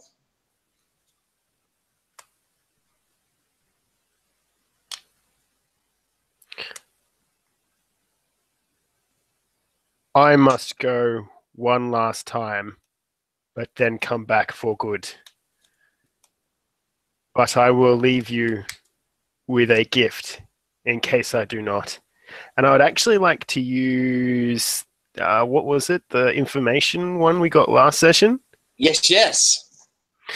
And I get down from on top of the other orc, and I walk up to the closest orc, and I hug it in an affectionate way it's never been hugged before. And in front of everyone, it starts to get bigger. Oh. And this was a truth that was once a part of your people and can be again. That physical affection makes us bigger. I love that. That is the most interesting, bizarre thing I think I've heard in a while. And this is a bizarre crew. Wow, that's nifty. As you do this thing. Yes. And so they get into, the rest of you begin seeing these orc hug circles beginning to form, and they're sort of... This is exactly how I imagined it. Yes. And the love circle produces bigger orcs as they, take in this truth, something that they had forgotten, something that they had become so separated from each other, but no, a great orc colony will be stronger from them being close. I love it. Oh, that's fantastic. And so yes, we shall go and fight. We shall fight for your friend. And we see them begin picking up various things, and they're putting together orcish weaponry, and roam. And so over the next several hours, they begin arming themselves. Meanwhile, Aya, you are there inside of the lair of the Spider Queen, and she has been, laughing maniacally, and she says, You will be no more than the tiniest of snacks for me as food, but as bait, you will trap much, much larger prey for me. I know of your fellowship. I know what they seek.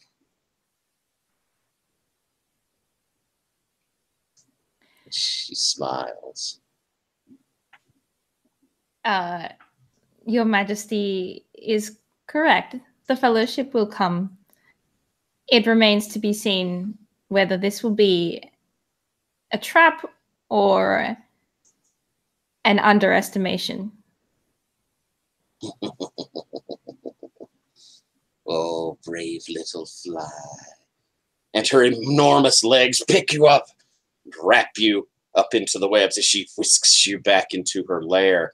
And you see, crawling all over, everywhere, are these spiders, much like her, much smaller.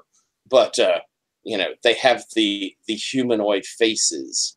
And you see a few of the true spiders, like Vera, but they have this sort of almost glazed look to them as they're scuttling around, tending to the other spiders.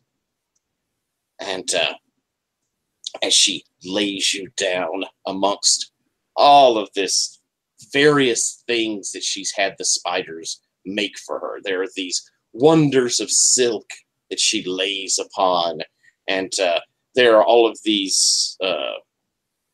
Well, tell me, Vero, what would be a luxury, a beautiful thing that the spiders make? You say that they don't see the normal human things that way. What do the spiders make that is beautiful to them?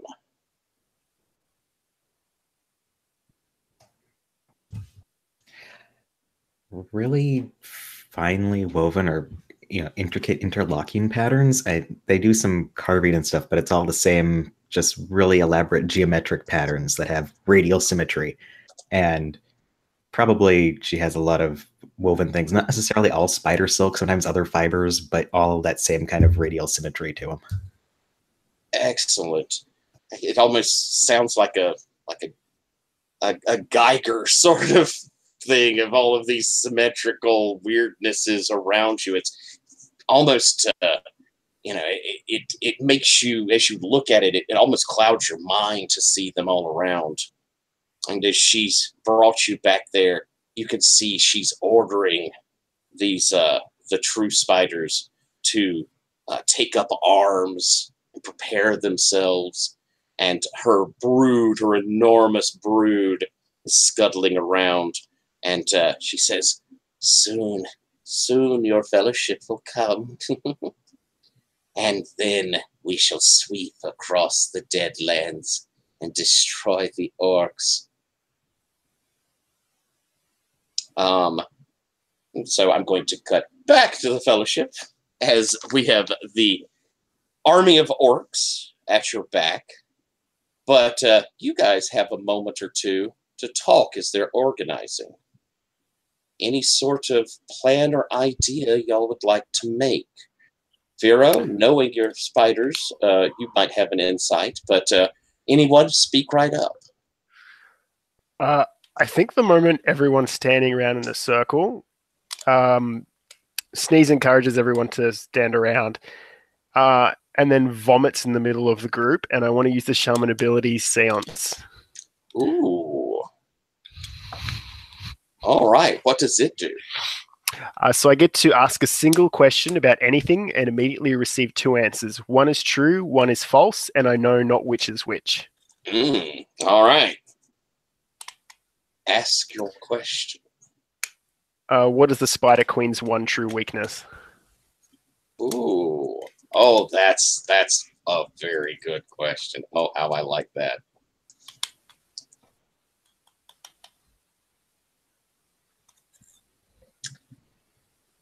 The Spider Queen, with all of her webs, is highly flammable. Fire shall burn her corruption away. Spider Queen, she is the creature of pestilence and depravity. Should you free those that she is entrapped of the spiders, and they turn against her, she will wither away and be naught but what she was before. So the group sees Sneeze bend over, vomit on the ground, and push some stuff around. He goes, either the Spider Queen shall have to burn, or we convert all her spores.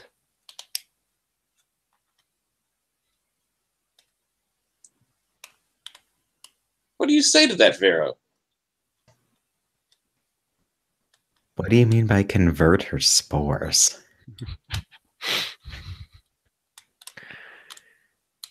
Is that like an orc idiom? Yeah, so it's spores, the underlings, the ones underneath. Yeah.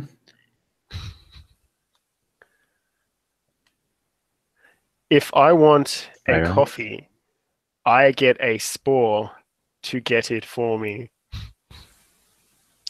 Oh, right. Okay. Yes, I understand.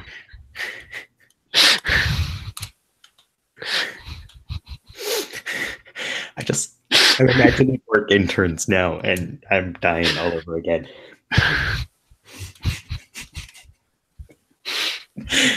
Okay, but convert?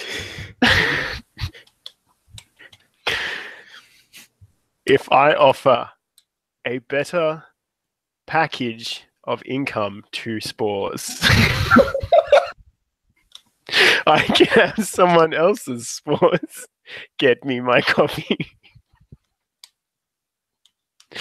This makes so much sense because the capitalism thing's my... Oh, this is awesome. It's all about compensation packages. And Vero's just kind of staring, somewhat confused, because the spiders are like anarchists, and they don't have a strong economy. But, okay. Clearly, this is an orc thing. I'll follow your lead. Beth, you did hear those magic words, fire.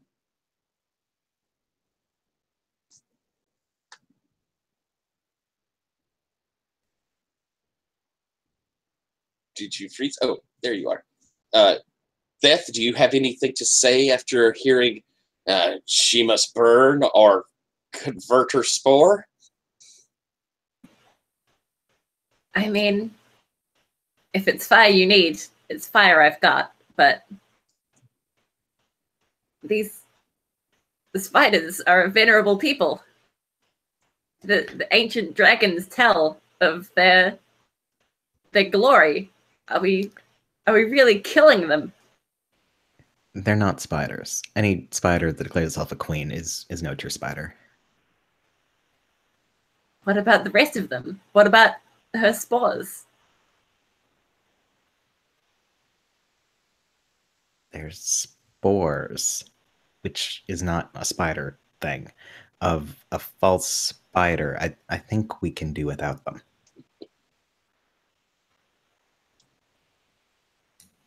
Sorry, I just missed literally all of that. Oh. Sorry, I was trying to watch what Sid was miming at the camera. I'm just saying the word spores over and over again.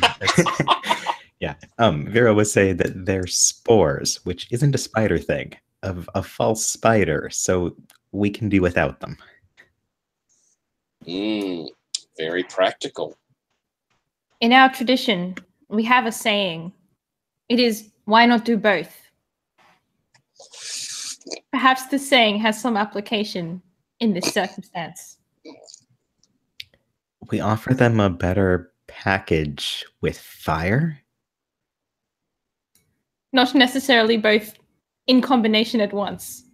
They can be done individually, I but have it. simultaneously. We offer them the package of not fire.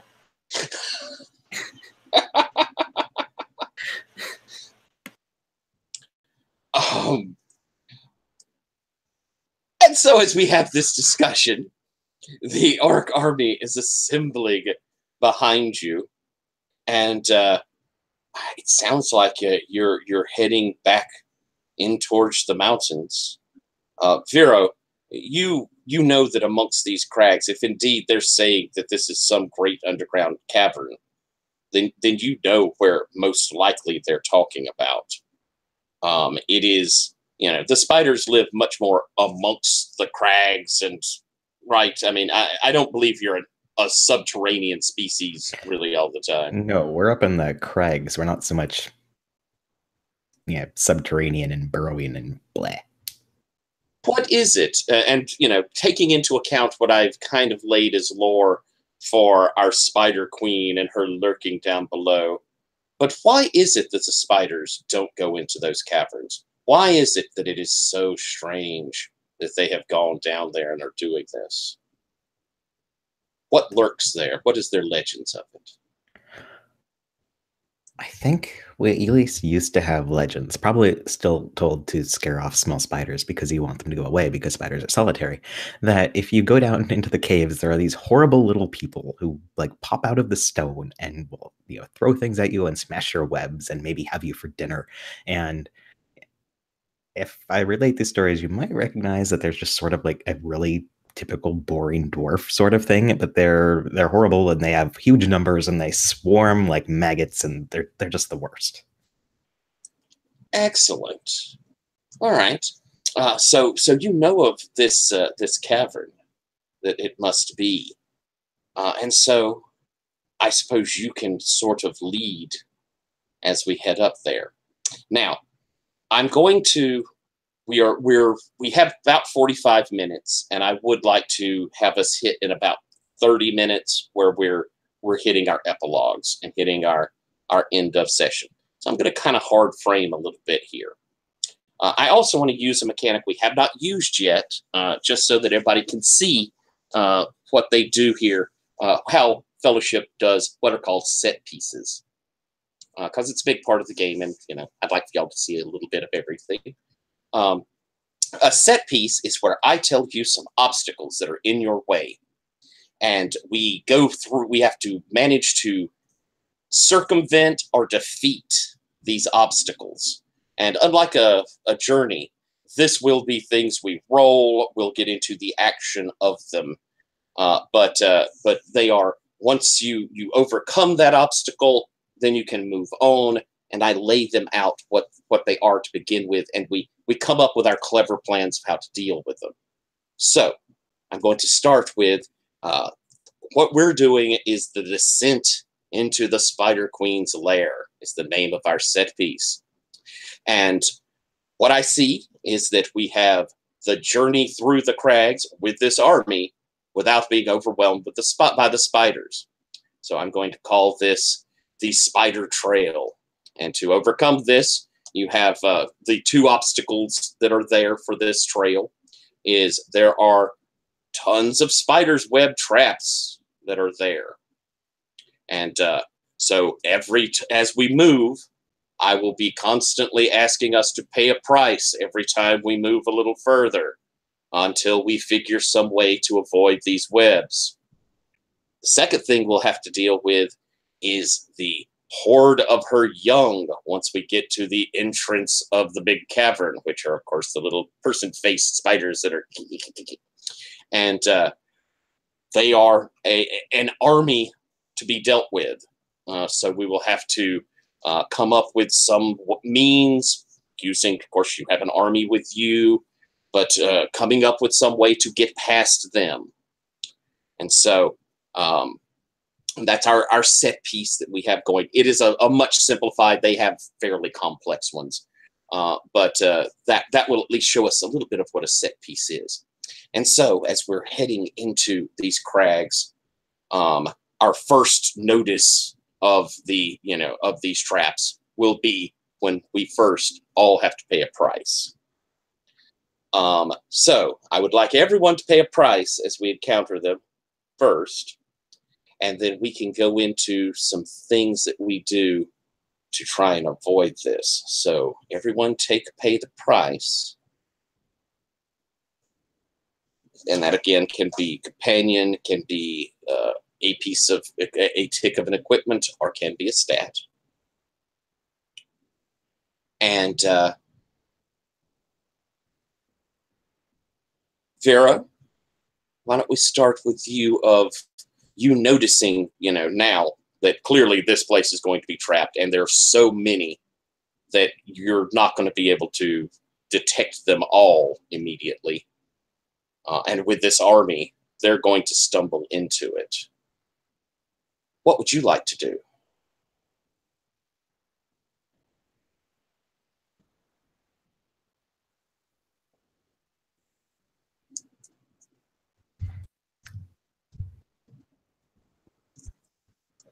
Part of me, or probably most of me, wants to find a way to disassemble the traps and prove how clever and ahead of things I am. But the other part of me knows that Sneeze is really weird and eats a lot of things. And orcs are probably quite a lot like him.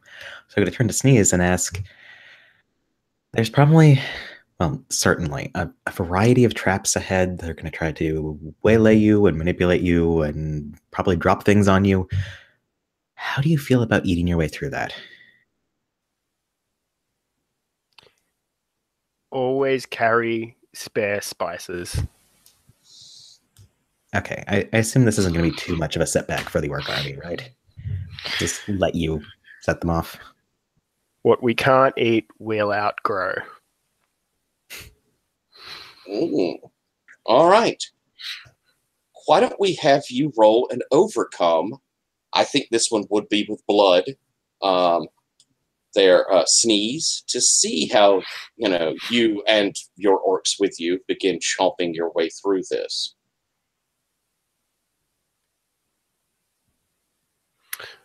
That's a 10. Oh, that's fantastic. You indeed, the orcs sort of form up to the front and chomp, chomp, chomp. They're eating their way through, and clearing this path. Theth, what are you doing with all of these traps around? Because even though the orcs are clearing this path, there's so many things that you're still encountering. Some of them is there's something you think you can do.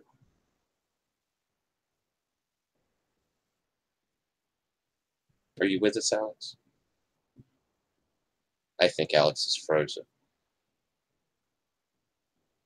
I'll let her get back to us in a second and say, then instead, Sebastian, what are you doing? I'll be crying over the corpse of my dragon friend. I think I'm staying behind one of the larger orcs, and like letting it clear the way for me, and just every now and then when Alex is back. Every now and then when something like sticks out the side and catches on it, I like start getting pulled back into the web, and I grab hold of the orcs' clothes, and they like drag me out of it with their momentum. Excellent. Why don't we have you roll a getaway? Why don't we? Getaway. When you need to be somewhere out of reach, roll plus grace. When you are a squire, you have 0 grace. This is awesome. 2d6. I'm going to do green. Fuck the police. Oh, that's a 10. 10 on the dice, plus the 0. Fantastic. And so you're pulled free of this with no trouble. You get to choose 2 on that, getting away quickly without harm, getting there quickly but attracting no attention, taking others with you, primarily getting away without harm is your big one here. But yeah, I think I'll get away without harm, and I'll draw no attention, and I'll let although, is there a cool scene with me like bonding with Aaron as I drag him along with me? Well, that's a neat idea. That is. Let's draw some attention. I'm okay with that, but we'll avoid any harm. And I'm gonna bring Aaron with me, and like I think I'm just like getting to know what he knows about us as we go. I'm like, and when we were in the forest, you were the dog then. And when we were doing this, you were and when we were at the puddle, you were the puddle, the lake, the giant magical lake. Remember at the puddle? How does Aaron respond?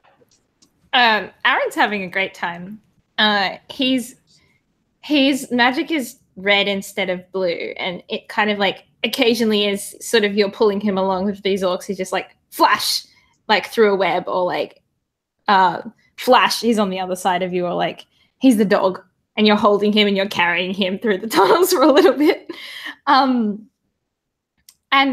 he's like, in my experience, a lot of what people's inner concerns are that they think should not be shared with the world are in fact nothing to worry about. I've lived for several thousand years, and in that time I've seen a lot of things. You are very unsurprising in your habits. Wow, that's... You know what? That's actually not the worst thing that someone in the Fellowship has said about Sebastian today, like in the last 20 minutes. So it's like unsurprising. Yeah. What surprises me is the strength of the magic that dwells within you. Yeah, that's mostly an accident. I don't have a lot to do with that. That's just I went into this lake and there was this guy and he like stabbed me with a I was there. I was there. I was there for that. Yeah. I keep forgetting. I'm so sorry. Yeah. But I've known you longer than that, and the magic has always dwelt within you in some form or another. If it hadn't, you wouldn't have been able to harness the power of the eclipse. You should believe in yourself more. And he turns back into the dog, makes you carry him. I love that. I think that's a perfect opportunity to build a bond between the two of you. Yes. And so you can write down a bond for each of you. Theth, as these traps are around and the orcs are making a path through for the army, but there's still so many of them. How are you dealing with them? I paid the price of the poison bite on my pet Komodo dragon. So I'm figuring I'm just like holding it over my head, and it's like it's acidic, like fangs that is like biting through the pus webs, and it's like having to spit them out, and it's like gooping up its mouth, but it loves me, so it carries on. I think I would like for you to roll and overcome with your bonds with your companion there. So I think you have one a bond, maybe two, but one. One. All right. So roll +1 for an overcome.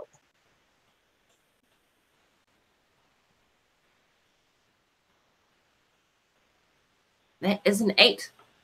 All right. You have a choice here.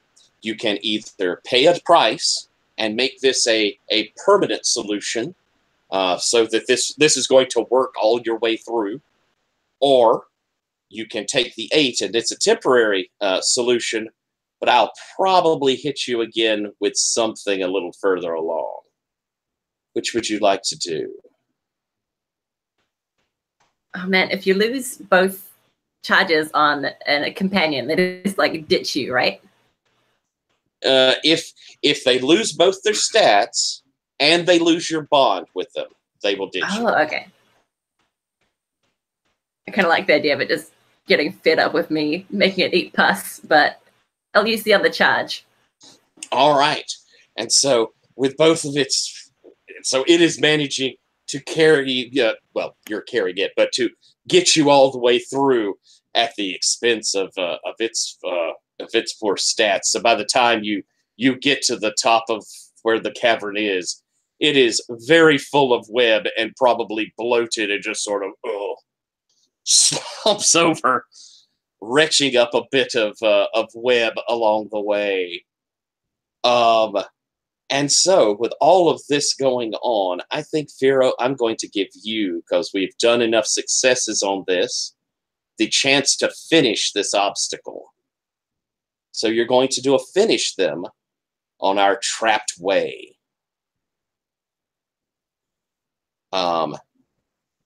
What would you like? What do you think you're doing? How are you doing that?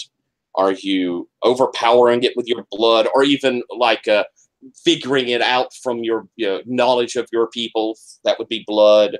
Is it just luck and tenacity and outlasting it with courage? Do you have superior skills you're showing with your grace? Did you make some great plan for sense?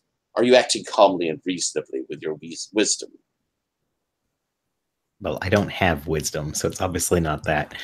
But I think just for the sake of the phrasing there, I have to demonstrate my superior skills and how I'm just such a better spider than these fake spiders. I know webs, they don't.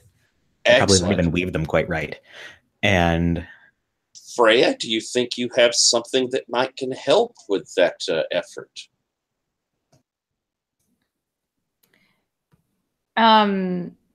Yes. So the tactic you were using, what exactly is Vera doing again? Sorry. Yeah. Describe how you're so cleverly and skillfully getting through this, Vera. I think as we're moving along and everything, I'm noticing that the way that they wove their webs is kind of odd and just janky. I mean, they don't seem to know how to do it quite right because they're not proper spiders. And I found sort of a linchpin thing that I can unravel that's going to pull the whole thing down around them. Nice. I like that. So Freya, like, can feel like Aya's presence pulling on her body, and like is almost like completely like consumed with that feeling to the point where she's stupidly fearless and just is going through these webs, like just ignoring everything, just pulling out these linchpins like Excellent. like a robot. Oh, fantastic. All right, then. So you're rolling in hope, Vero. Yay, I know what to do and have someone willing to touch the icky webs to do it.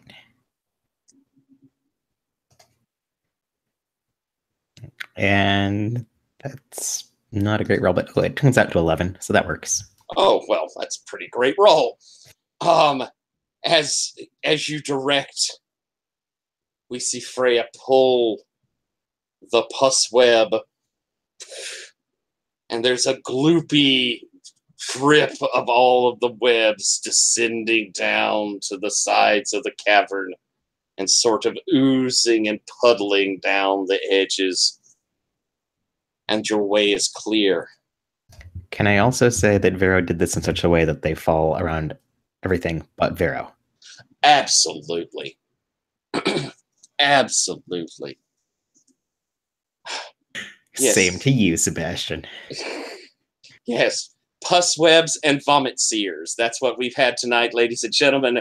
That's my high caliber GMing for you. All right. Yes, it's skin blood explosions. Very true.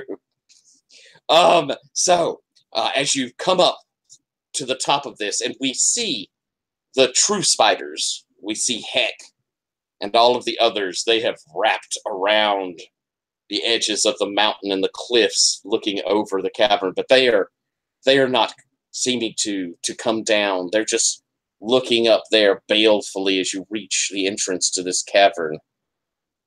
But crawling around the cavern walls and scuttling out to you, you see all of these. And these are spiders about the size of, a small bear, large dog. Yeah, maybe 4 or 5 foot from leg to leg, with their very humanoid faces. And as they're coming crawling out, mother, mother, mother, mother, mother, mother, over and over again.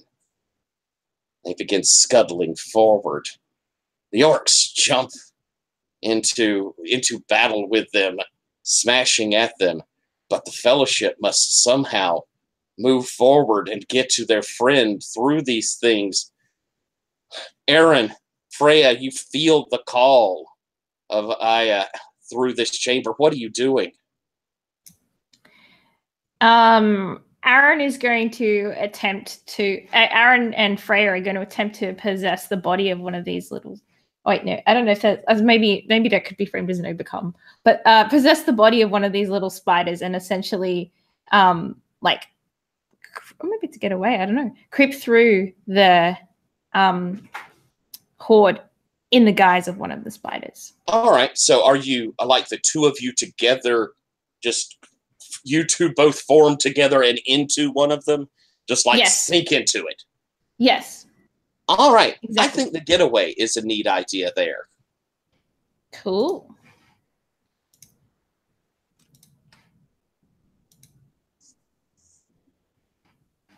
That is an 11. Ooh. All right. You can get there quickly, avoiding harm, quietly, drawing no attention, or grab someone nearby. You get two choices. You may not be grabbing anybody. It's up to you what you want to do. I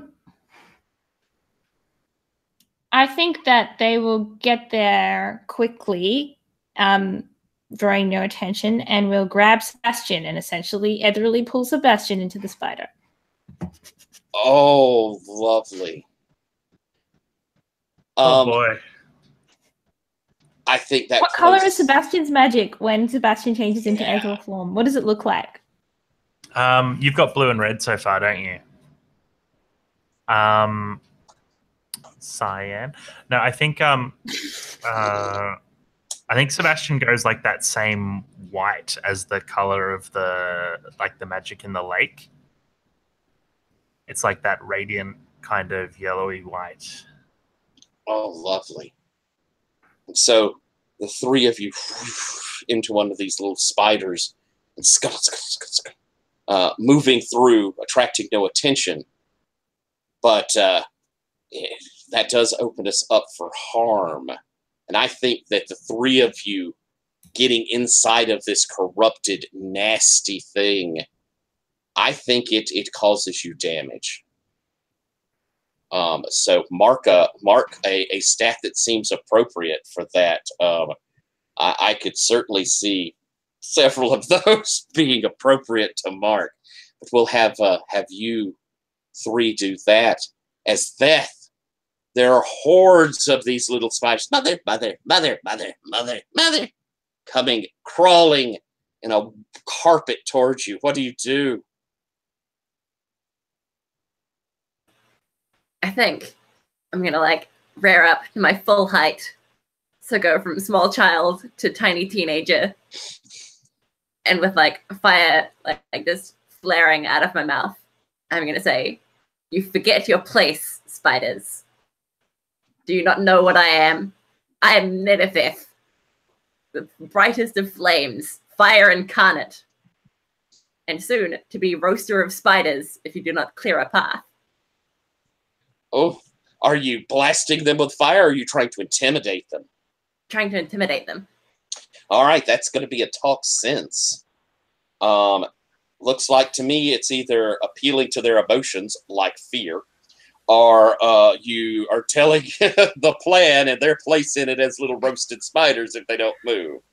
I've got a move for this, which is when I talk sense by telling someone what will happen to them, I can use blood instead. All right. Can I help to add hope? Like rolling hope? You certainly can. Maybe like the back-to-back cop thing. I want to be standing nearby and go, "It's been a while since I've had roasted spider." Yes, excellent. All right then, let's roll in hope there, Theth.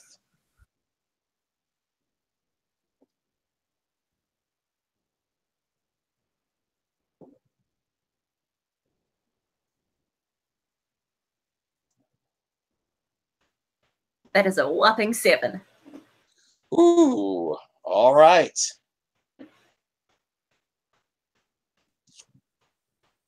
Okay, I'm going to, I think, have it done like this. Let's see.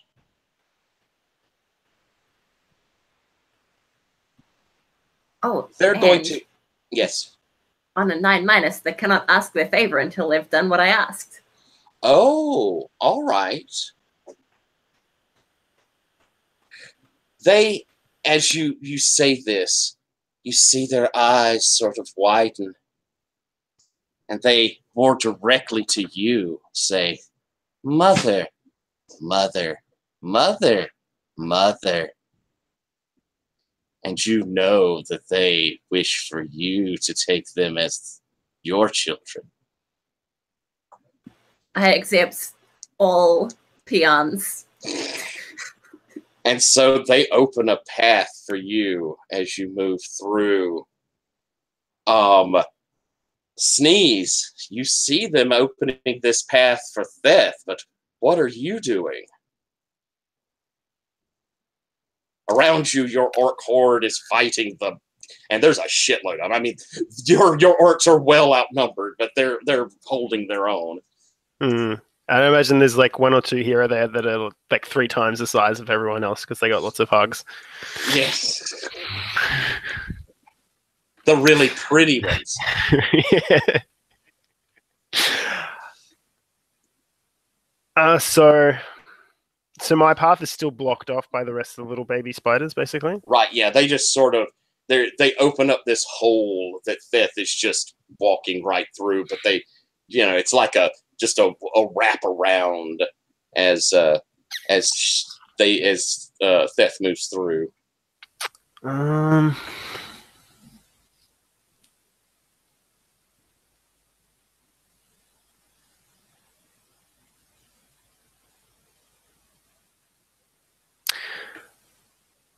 How tall is the roof?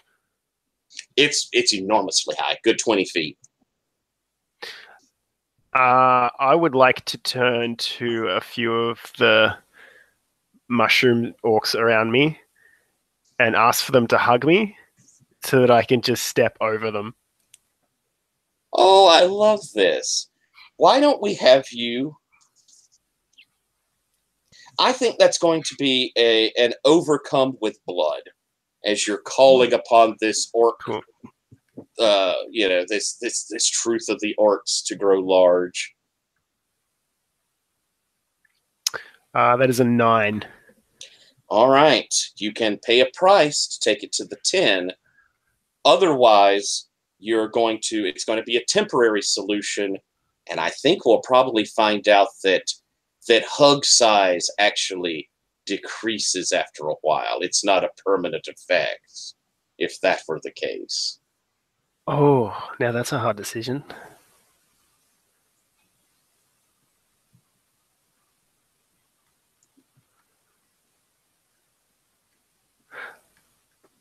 But I'm going to lose something because I think it would be adorable if I use something you found over there somewhere to give a gift to one of the ones who's giving me a hug, so it's good feelings all around. Oh, that's wonderful. All right, so you pay your price, and as they hug you, you grow to much bigger size, maybe even 10 foot tall, 11 foot tall, and you just begin striding over the top of these spiders. Vero, this horde of them all around the orcs fighting and squishing, but you also see some of these orcs being overwhelmed by the spiders too. I mean, there's so many of them. Your friends are moving into this cavern. What are you doing?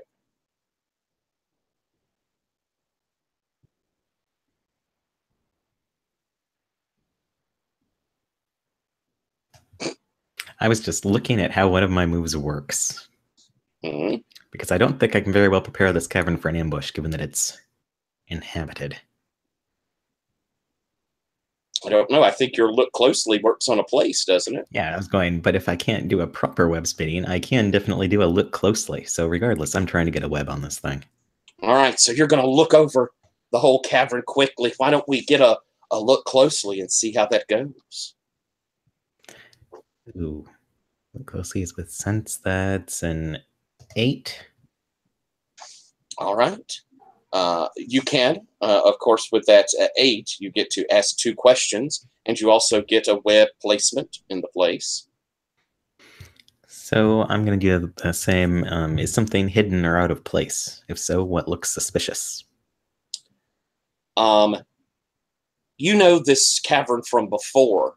and you can see that it has been dug out further. And so this has been expanded. And you can see where all of these little spiders are pouring up from, like in these cracks from underneath, these crevices. They're just pouring up. And you can sense something very wrong coming from those cracks. You can sense this queen is down there. And perhaps your friends who are just moving through the cavern aren't really realizing that the queen itself is underneath this. A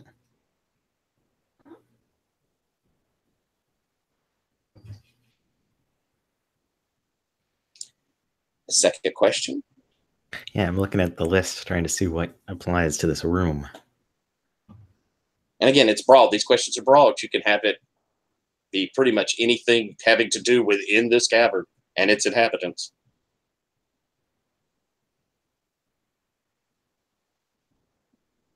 Okay, then let's go for the really weird option. Tell me about these little spider spores. How could it hurt me? How could it help me? These little spider spores are all... This queen has somehow taken part of your people, true spiders,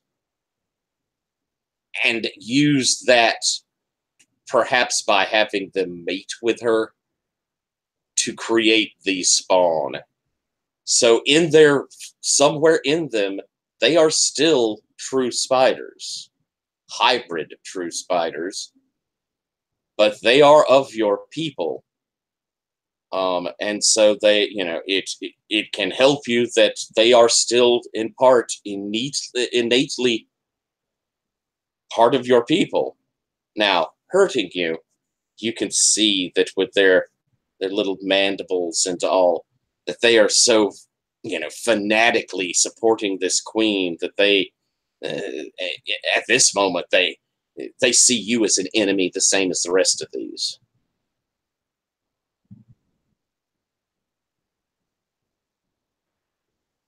But you have your web placed. What would you like to do? Yeah, so before we properly move into this cavern, I'm going to kind of catch a little, wait a second, and trip. Where? It's very rapid. Vero starts kind of just swarming across the room, kind of picking her way over these little spiderlings because, ew, but she'll do it if she must. Creating it's kind of slapdash web, but it's still beautifully arranged. Vero has standards that is going to catch them and immobilize them. All right. Or at least as many as possible. It affects an unlimited number, but I assume that there's some limits when it's an endless word. All right, so you're spreading this web out so that you have a kind of a pathway getting through with the rest of your group. Why don't we roll let's roll a getaway. I know I have us roll it a lot, or you roll it a lot, but it fits for this. Yeah, and I'm better at that than keep them busy anyway, so woohoo. What is getaway again, Grace? Okay. And you said that was just flat or with hope? It's not with hope. Okay, I didn't think it was, but then I vaguely thought maybe I heard that, so that is a 10. Oh, you're so blessed and good. I am full of grace. You are. Hail Mary. I'm the worst spider scene. So you can get there avoiding damage, you can draw no attention, or you could take extra people with you. I'm going to take extra people with me so I can grab up to 3 people and move them through. And I'm going to get there quickly because I don't really care about attention. All right. So, managing to, avoid stepping through, nothing's attacking you. We've got Beth, who's just kind of strolling through as they make way. We have giant-sized Sneeze going along there. But with you laying down this pathway, and are you heading towards the crevice? Are you heading down towards where the queen is? Is that what you're going to do? Yeah, I'm charting a path toward these crevices. Okay, so I think that I'm going to interpret the taking others with you is you're showing them the way to get there rather than just like, here, throw you on the back. And so you lead them to this crack down.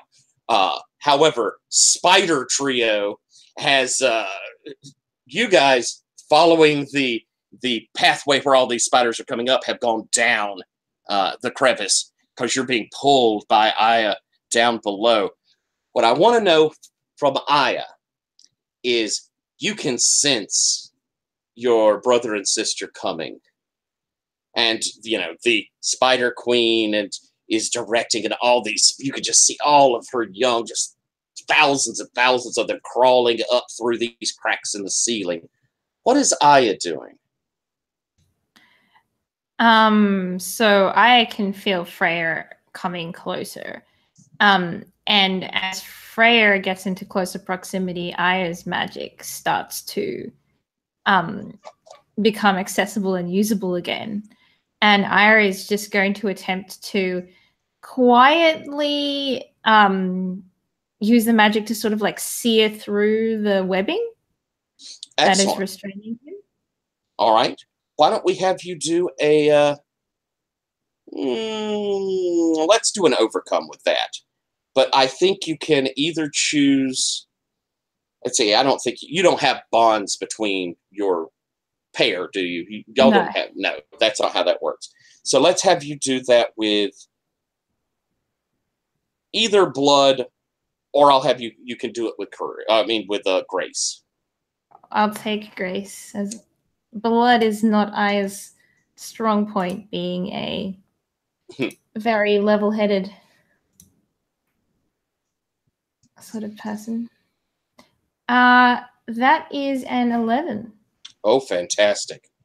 All right. So you've managed to free yourself.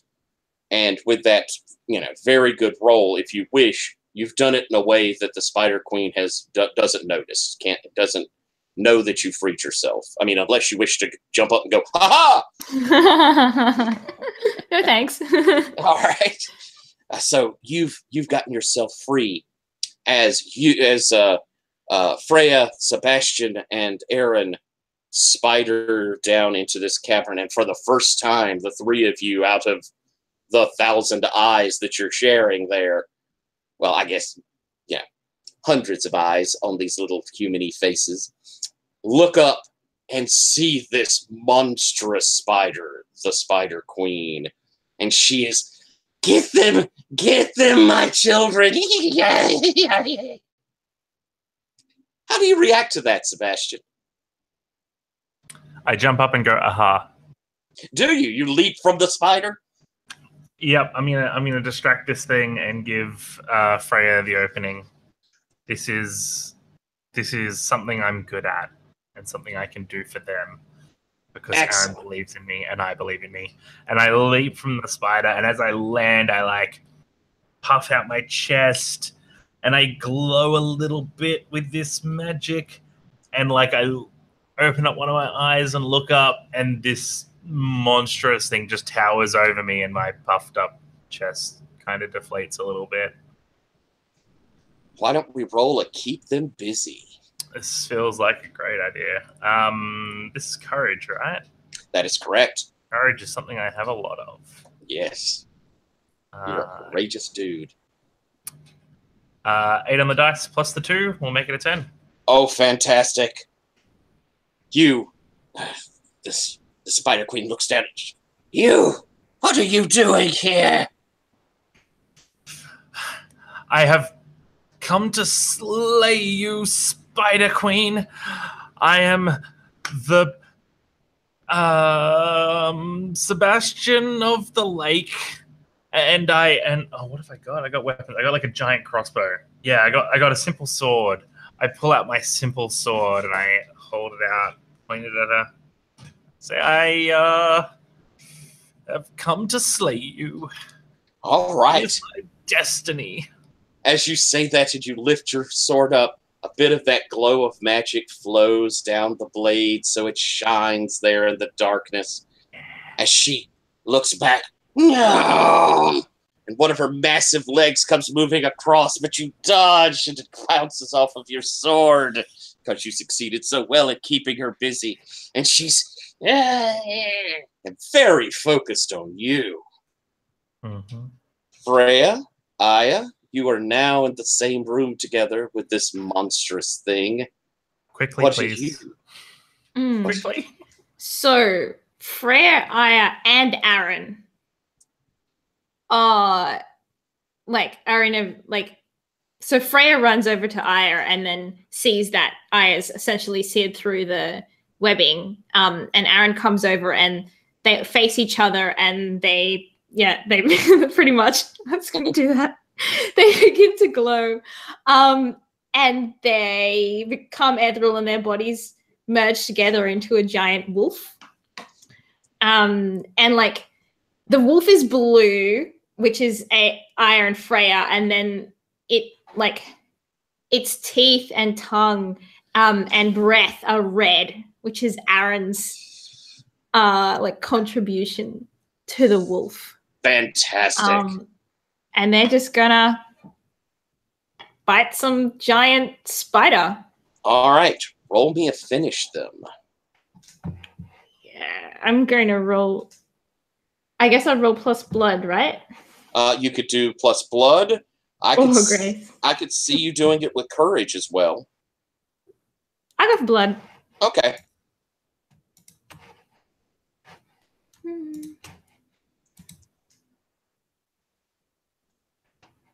That is an 11.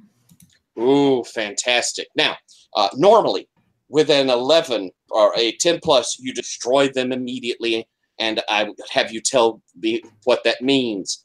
However, one of her stats is her boundless young, which is if any stat must be taken off, or any stat can be taken off, it must be taken off first. It's just a setup for how they can do these things. So describe to me how you drive her away from her young, because they're leaping up and like getting in your way, and you're chomping on them as they're doing whatever they can to be in front of you. How do you drive her back from their protections? I think that I think that the wolf physically intersperses itself between the two of them. And the Spider Queen could, the wolf's ethereal. The Spider Queen could push through this wolf back into its nest of young, but the sort of I guess the transfixing, glowing red eyes kind of make her stumble back rather than forward. Oh, fantastic. All right. She's no. Pushing back the young, scrabbling around behind you. As they do, Sneeze, you come stalking in with Vero. Sneeze, what do? You see all these countless young there. You see Sebastian there, who's got his sword and kind of fending off this gigantic fucking spider. And you see this glowing wolf thing over there nipping at it as well. What do you do?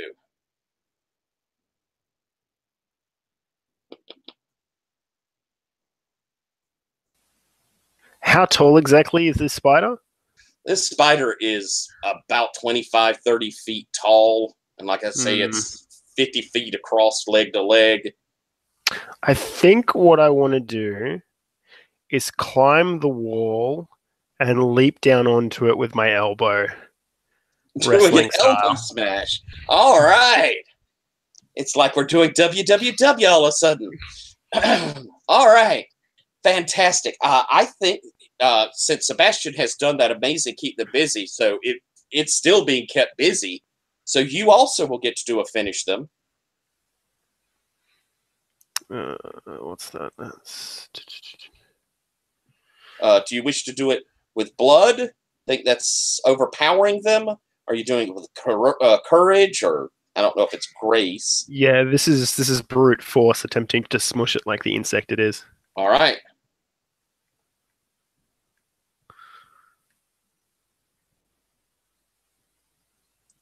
Oof, that's only a 7.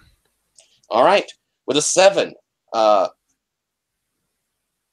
you smash down on it. It's going to damage a stat. I'm trying to check real quick. Damage a stat that makes sense. I think that's going to... I'll give you the option. Did you smash it right into its big spidery body, or did you smash it right into its humanish looking face? Ooh. I mean, I don't like anyone prettier than me, so it's going to have to be the face. Excellent.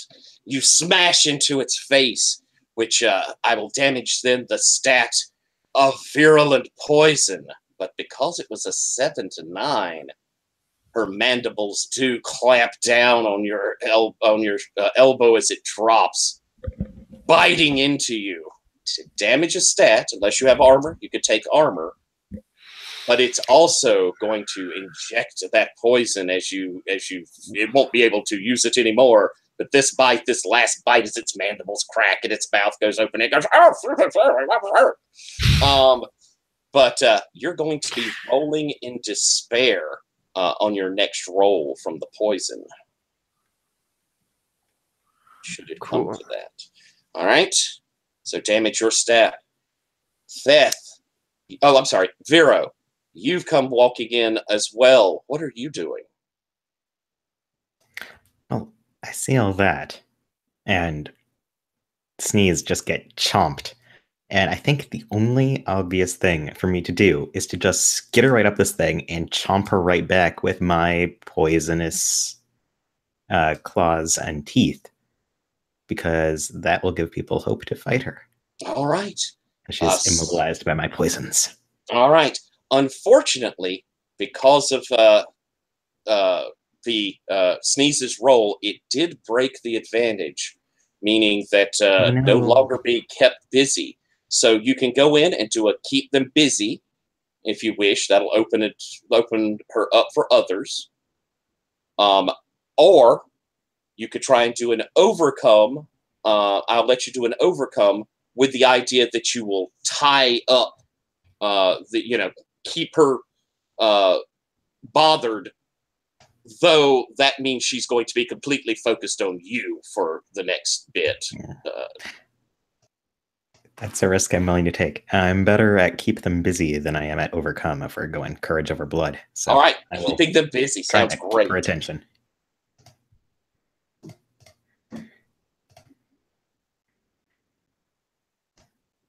Whoops, that's too many die. Let me re-roll a proper number. Okay. Even though they're all terrible. Okay. That's a 12. Oh, fantastic. So yes, she's trying to get you off. Her face is bleeding black ichor. She's reaching back there, completely distracted by you. As Theth, you stride in. Around you, these little spiders, and you picked up more that are mother, and they're kind of touching you with their little spidery appendages. Mother. What do you do? I'll very calmly say to them, wait here, children, I'll be right back.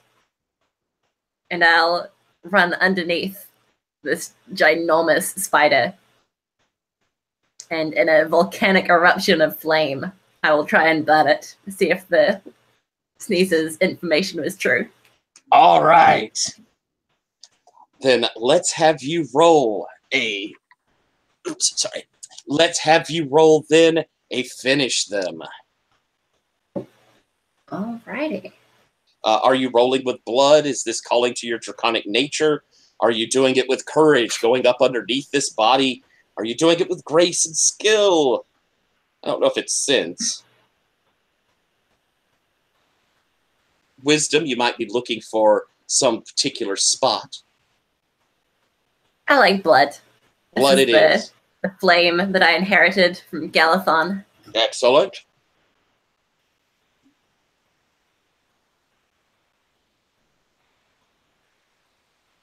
That is a 13.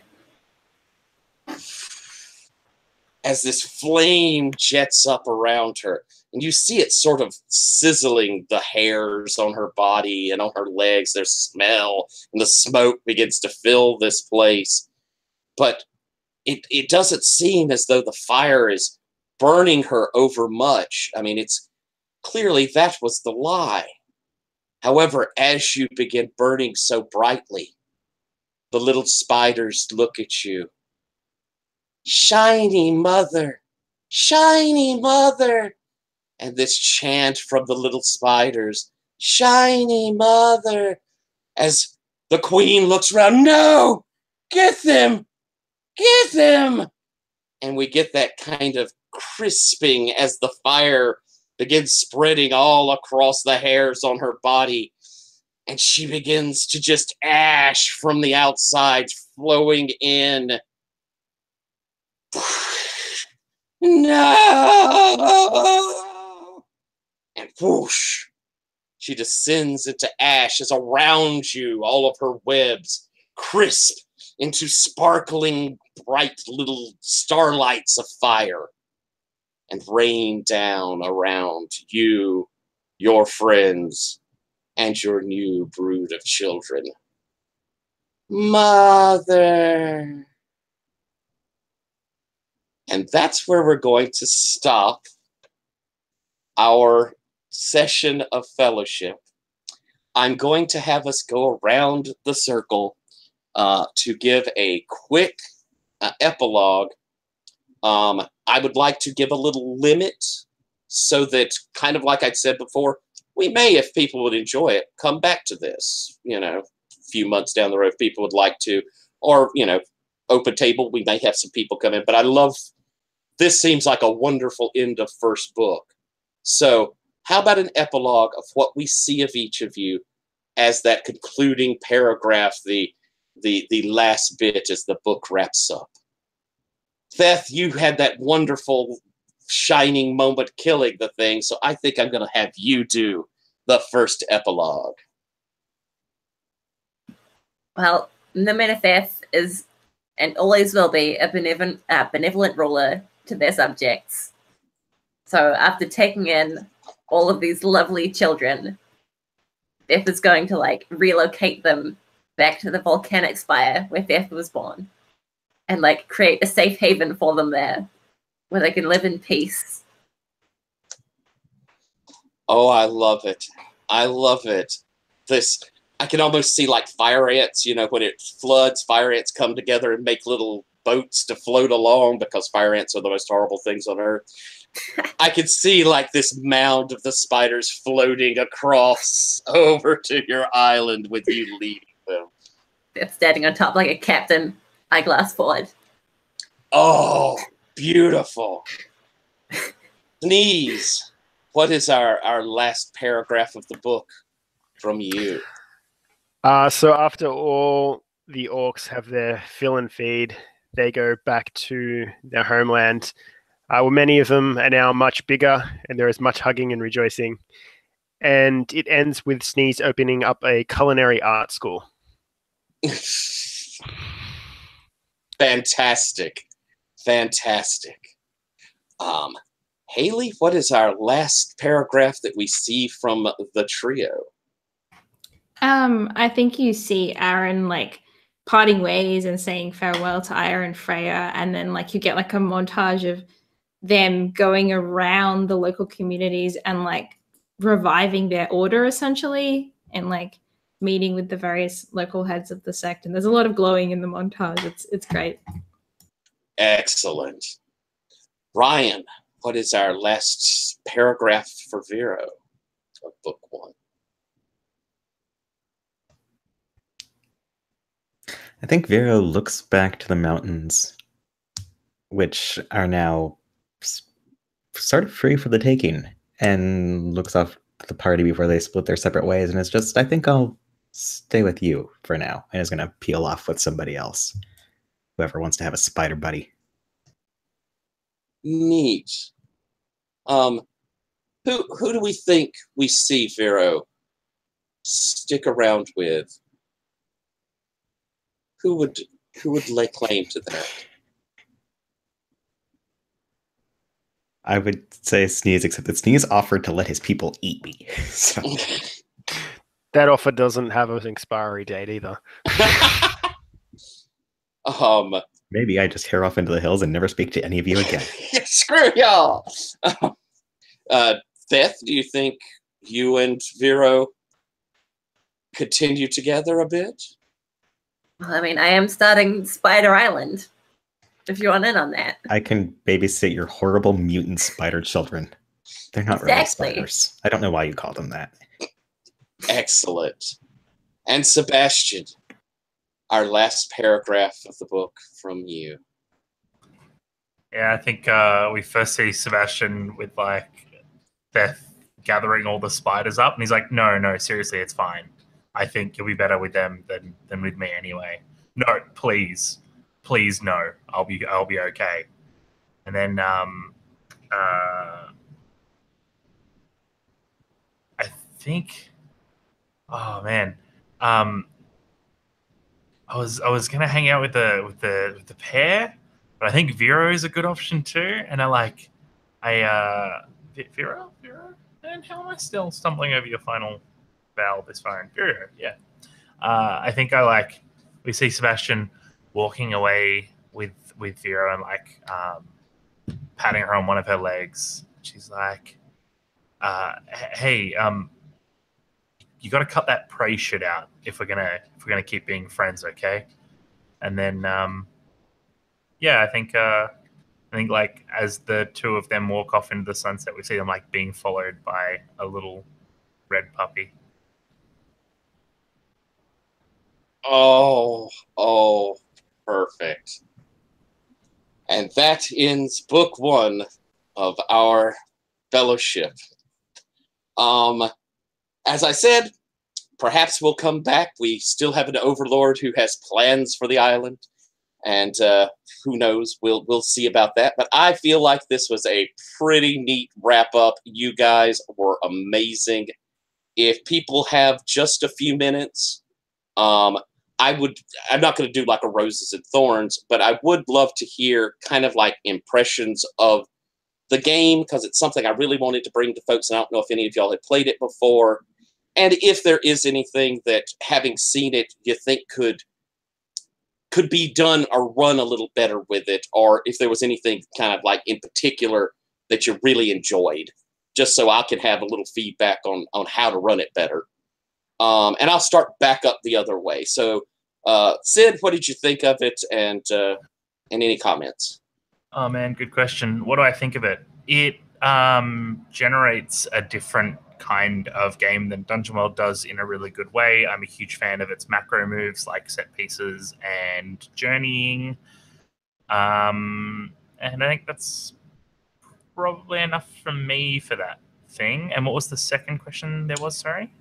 Things that you like, were there any things that kind of disappointed you in how I ran, or things that in particular you would have liked to have seen better, or even things like, it can be a chance to give a compliment out to your fellow players, or things that you saw in the game you really liked. Oh man, if I start giving compliments out to these players, then there's absolutely no point.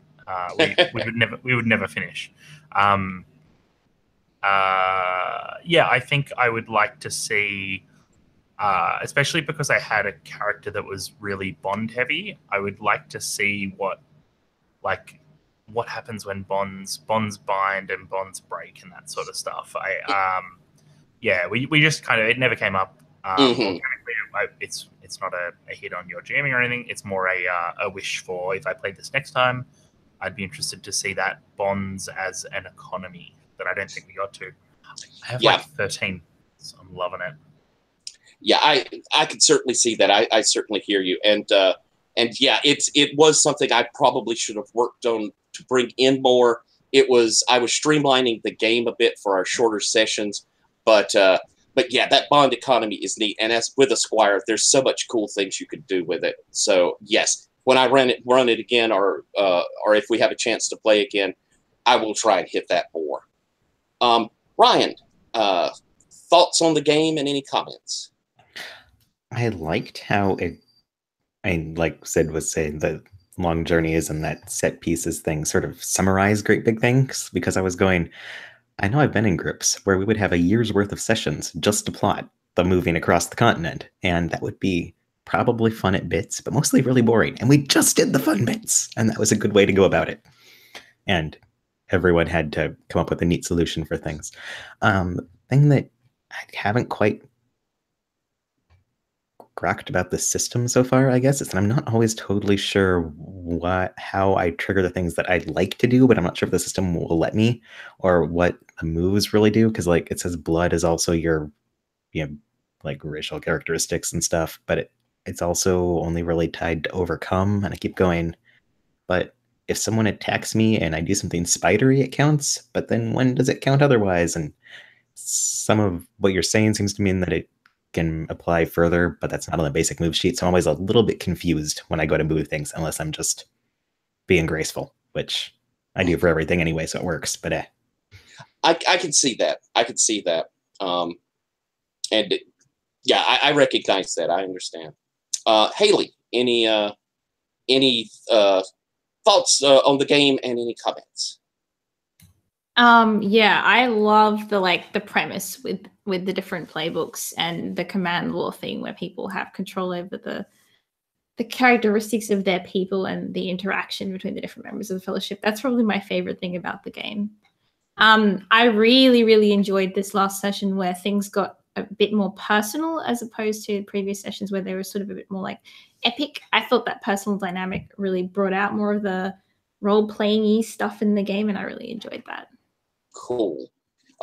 Brendan, any thoughts on the game or comments? I definitely love how the game seems set up to give you thematically a very Saturday morning cartoon feel. It just does a lot for me. I do find it really weird though that you're given a choice for agenda, but it's not really tied in mechanically into the game. It's just something to guide your role playing. So it just seems a bit odd that there's a choice involved in it. Mm. Yeah, I see that. I understand that. I suppose it's for flavor, but yeah, you're right. It really has no mechanic to it. You almost could just leave that as an open and let the player fill in what they want their agenda to be like. But yes, I completely understand that. And Alex, any thoughts on the game or comments? Best game ever. I loved every second. I super enjoyed the freedom to create your character however you wanted to be. Beth could have just been a person with a flamethrower. It's a character you can make. It felt so great to have such narrative control over the story, and really felt really working together to make it the coolest world ever. Awesome. I think that's probably one of my favorite parts of it too, and I'll give mine out real quick. I really do like this system, and I'm happy I got to share it with y'all. I think that I love that command lore. I think it's just an amazing difference than the spout lore. I think it adds so much. I think that I love the openness of how much you can make of it. It's all in so much your hands. And a lot of games, it's really guided. This is just wide open, and I think that's neat. That said, it has definitely got a campaigny feel to it. There's a lot to the game. And so, putting it in 4 sessions does kind of give it short shift. But I wanted to try and show most of the rules to it. But it is a game that sort of asks for 12, 15 sessions. And that's a long game to find and put together on Gauntlet. But you guys were absolutely amazing. The way you created these characters, they were so rich and so full. And I agree with Haley that, getting into those personal moments are really the highlight of the game. I wish I had gotten us more of those chances early on. It took me a little while to get into the feel of exactly what how best to run it in this short set. But I'm bad about bragging about myself, but we had a little thing on the Slack talking about that. So I will say I felt like we got a really cool story across. I liked what I did with our little story. I really did. And I'm pleased with how this went. So thank you all for being a part of it. One other comment I will make, just in total fairness, it is a game where big battles, it has the capability of doing them. There's a whole set of breaking down armies to gangs to groups, all that sort of thing.